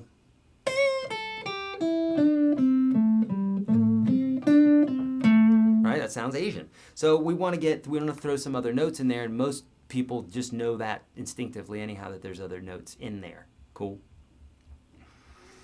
Mary Beth is driving through Nashville. Yay! Hey, Mary Beth. Okay, wave at me in a couple hours. You have to let me know where you're driving through. Oh, okay. Thanks, man. I've been doing UGS for 2 to 3 hours per night. I've improved more in 2 weeks than in 20 years. Man, Eric, thank you so much for letting folks know that. I get, no joke, I get comments like that. At least 20 of them a day. I mean, we get probably 100 of them a day, but ones that are that beautiful. Thank you so much, Eric. This is no joke, friends. This is why we offer the dollar offer. Okay, well, we offer the dollar offer, the dollar link, YourGuitarSage.com/1, because when I talk and I say this stuff, I know that some people are like, that sounds too good to be true. My mom said there's nothing in life for free, except for my free program, YourGuitarSage.com/30, etc. We do this so that you can get in there and you can go, oh my gosh, Eric wasn't joking. He's totally right, you know. There you go. So indeed, there's different ways that you can do this, and I've got 1,000 free videos. If you never want to touch a paid video or the free course or anything, I got 1,000 free videos on YouTube. So, you know.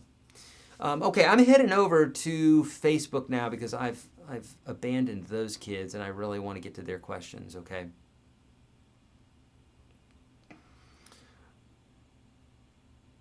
Okay, so we talked about that one. I'm looking for question marks only. So on YouTube, go ahead and put those questions because I'm going to jump back over there in a minute, okay?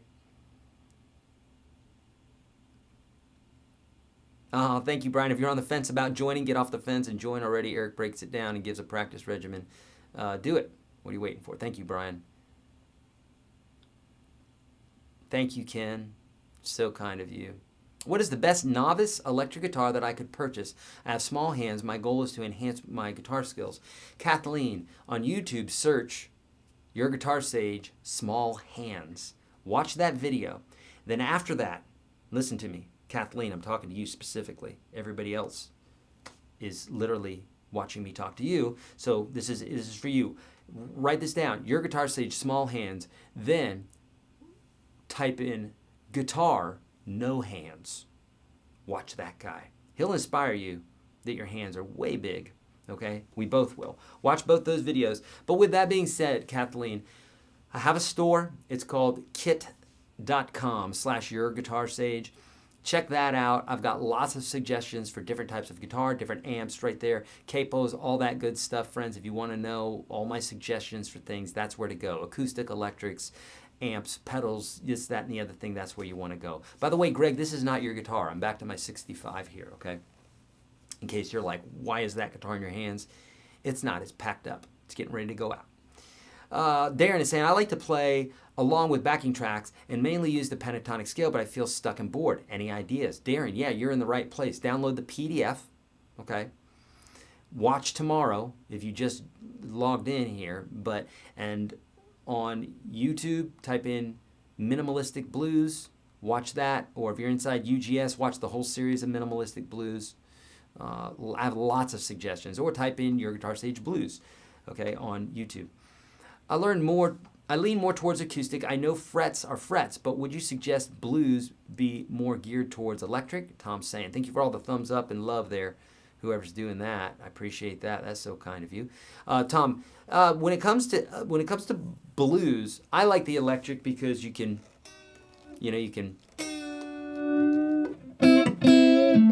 really dig into those notes.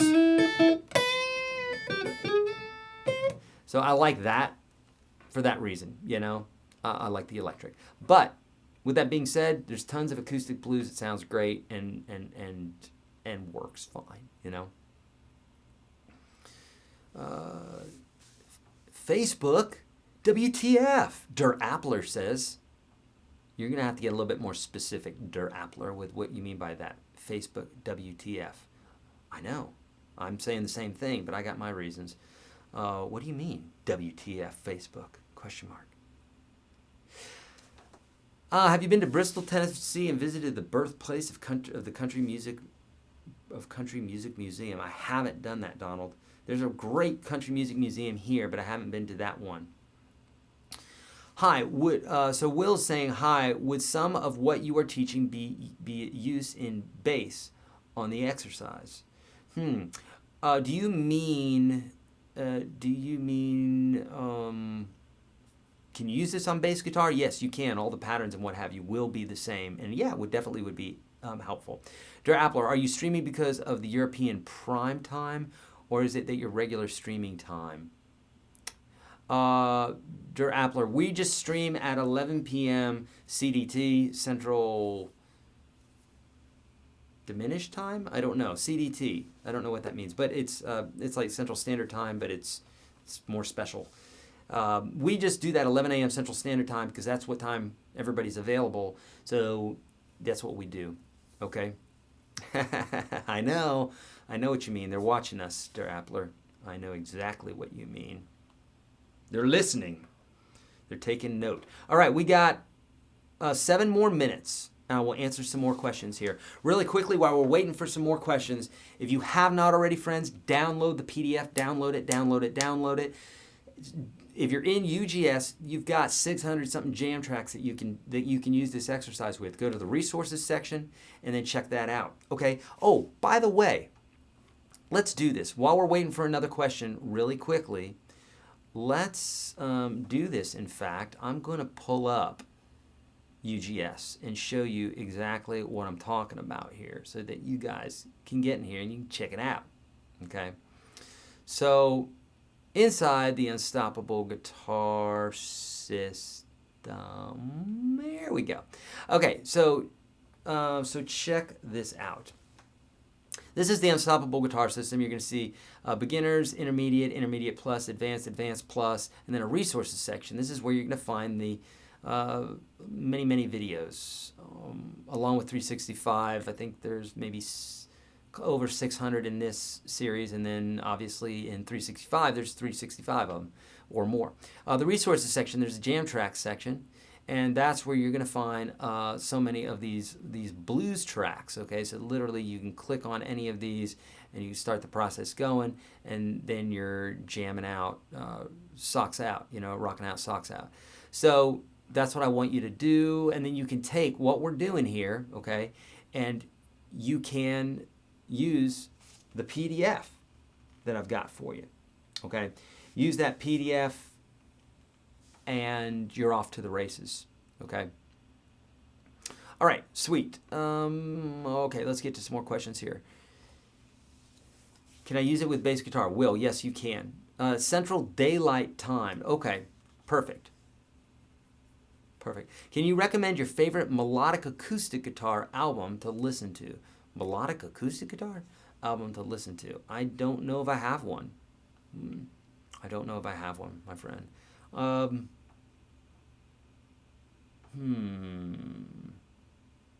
Yeah, I can't say that I have one.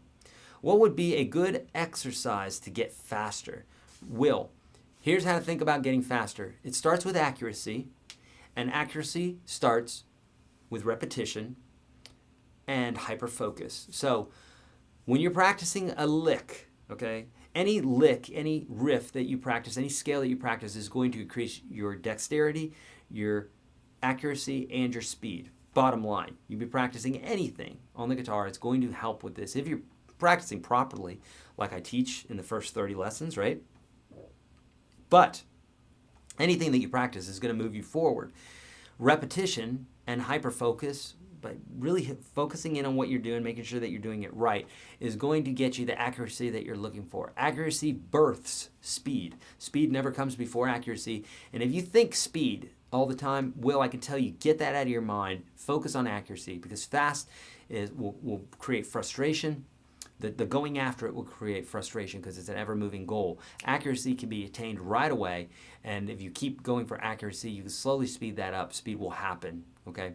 What exercise should I do to gain flexibility in my left hand? Steve, exercises 1, exercises 2, inside of the free course that I'm giving you today, YourGuitarSage.com/30, or obviously there's a ton of those inside the Unstoppable Guitar System. So exercises for flexibility, there is the 1, 2, 3, 4, practicing that on all strings,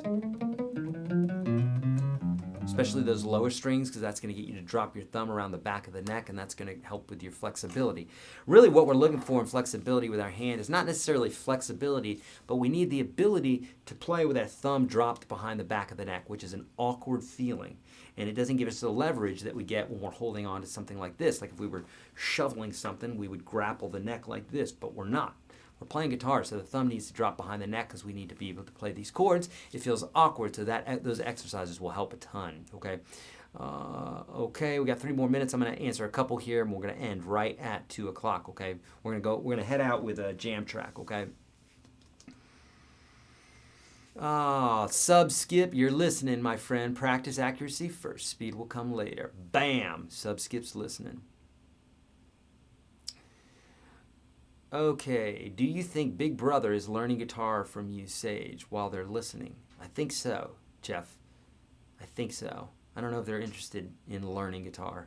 They're interested in selling stuff. Yeah, I was going to say Tommy Emmanuel, if there's anything, it would probably be by Tommy Emmanuel. He's a beast. Eric, about 20 years ago, I was taught an Aeolian blues progression, but modes went right over my head. Can you give a brief explanation of modes, Aeolian specifically, and what I can improve over it? Matthew, yeah, so let's talk about it for just 1 second here. Modes are very mysterious to people, but bottom line, they're very simple if you follow it the way that I teach it. Here's a way I want you to think about it. Everything's based off of the major scale. 1, 2, 3, 4, 5, 6, 7, 1. Okay? There so happens to be 7 modes, and there's 7 notes to the scale. 1, 2, 3, 4, 5, 6, 7. Coincidence? I think not. They're all based off of each one of those notes of the scale. So the mysterious Ionian scale is also called the major scale.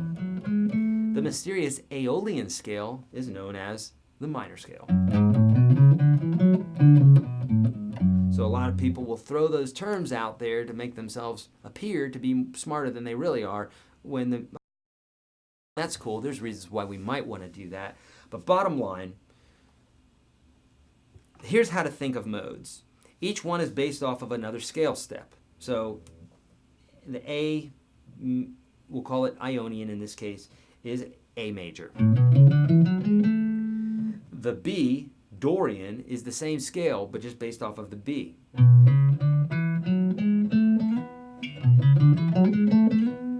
And we can just follow that format going up. I won't get into all different 8 modes or the 8 different modes because you're going to get overwhelmed. But essentially, if you like jazz, then I would say get interested in modes. If you don't like jazz, don't worry about the modes. You're just not going to use them. A much easier way and a much more efficient way to think about it is whatever chord's being played, pull some of those notes out, whether they're inside of the key or not, okay? Emphasize those notes. So if it's an A7 chord being played, then use some of those notes.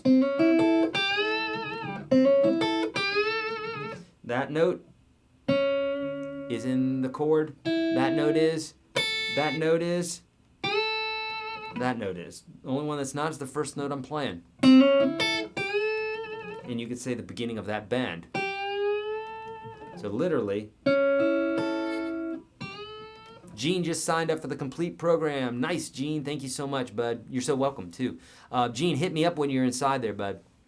I answer those questions all the live long day. All right, so here we go. So here's that. So again, that's the A major chord, and I'm just playing the notes straight out of it. So when people are playing modally, that's essentially what they're doing, you know. Okay, friends, that's all the questions I'm going to get to today because, and I see some, that's all the questions I'm getting to today. Because I said I would end at 1 o'clock, right? So I wish we could have got to the last few ones, but we didn't. But we got tomorrow, okay? So first off, tomorrow, 11 a.m. Central Standard Time, we're going to be talking about this again. We're going to be talking about it more in detail. We'll probably do some call and response.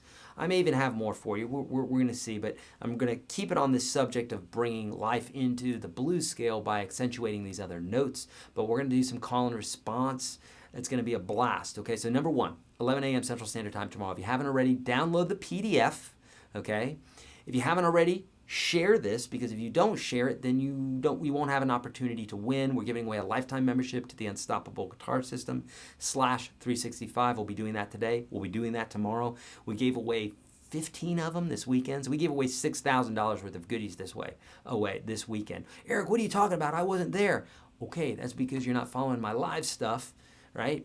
YourGuitarSage.com/live if you want to know more about that sort of thing. But here on Facebook, we almost always do this on every Thursday and Friday, or every Wednesday and Thursday at 11 a.m. CDT. So you're here and you're learning stuff. Download the PDF. Take advantage, friends. This is the big one. Take advantage of that offer that we have today. YourGuitarSage.com/75 off. You're going to find that link right there. You're also going to find it in the description of the video, both on Facebook and YouTube. I think Instagram has left us already. But that's where to find those, okay? And here's the deal. Everything is 75% off today, except for the Unstoppable Guitar System. That's half off. That's 50% off. So we're blowing stuff out of the water. We've got a ton of new folks in the program. Tons of folks are learning. If you do nothing today, if you don't do any of those today, well, first download the PDF. But if you do nothing else, please take advantage of either the dollar offer where you get to get inside and test drive the whole enchilada for 30 days, or take advantage of the free program, the first 30 lessons that I teach all my students. You'll see the way the website is laid out and what have you as well, just like you were doing the dollar special. But with a dollar special, you get to check everything out. With a 30, the free 30, which is YourGuitarSage.com/30, you'll be able to check out just the first 30 lessons. So it's up to you. Either just the first 30 lessons for $0 or like 1,000 something lessons for $1. You do the math. It's up to you. I really don't mind. Either way, I just want to help you out. Okay? Okay. There you go. It's more than 47% off, Appler. It's 75% off. Bam. Okay, except for UGS, which is half off.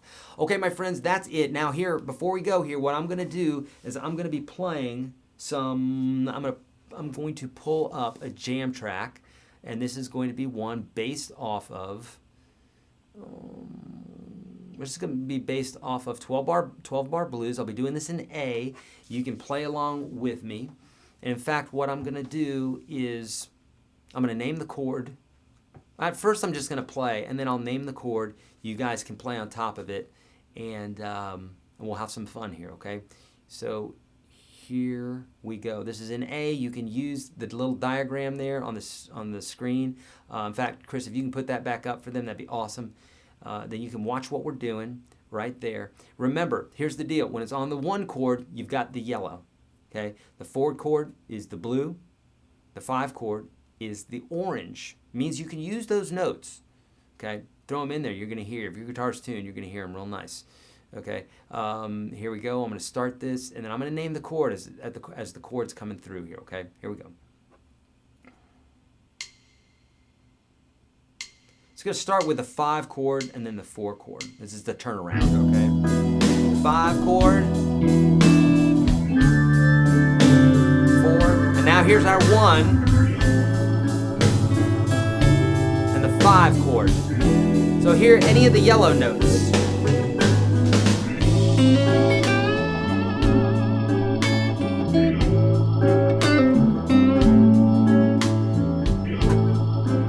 You can play all 1 over this. Here comes the 4 chord. So anything in the blue there.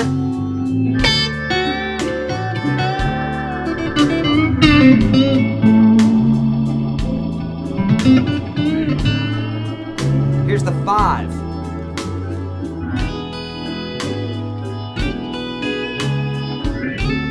There's the 4 chord again, back to the 1. So here's the way you want to listen to it, okay? You've got a 1 for 4 measures. That's how you want to think about it. If you want more about the 12-bar blues, search for it on YouTube. Now we're going to the 4 chord for the next 2 measures. 4 chord, 4 chord, and then back to the 1 chord for 2 measures. Now the turnaround may be a little bit much for you to keep up with. 5, 4, back to the 1, and then back to the 5 again. Okay, so this is how I would play this, right?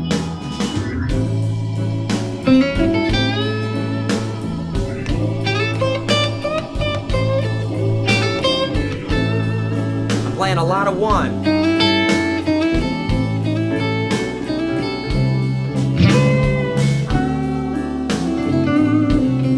So here's my 4 chord.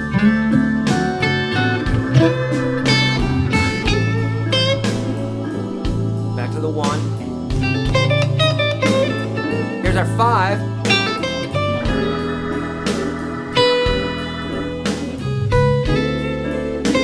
Four. Okay, so let's bring this in a little bit.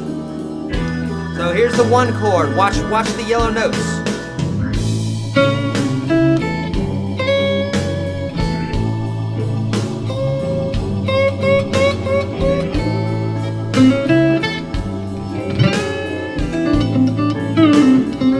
Here's our 4 chord.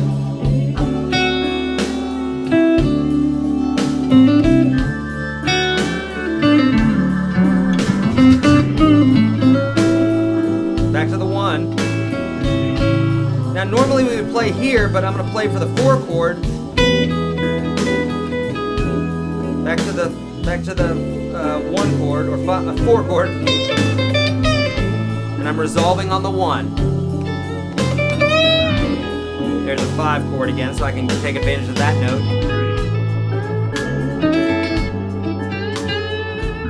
There's that dobro in there. And he's emphasizing that 1.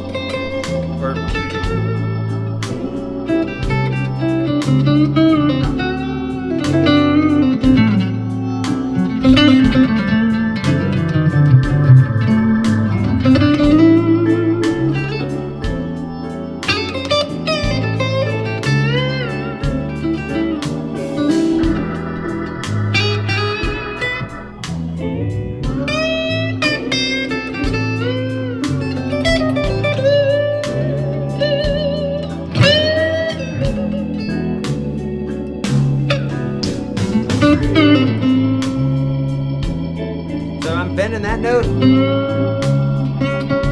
to the major. See, that note works. So does this one.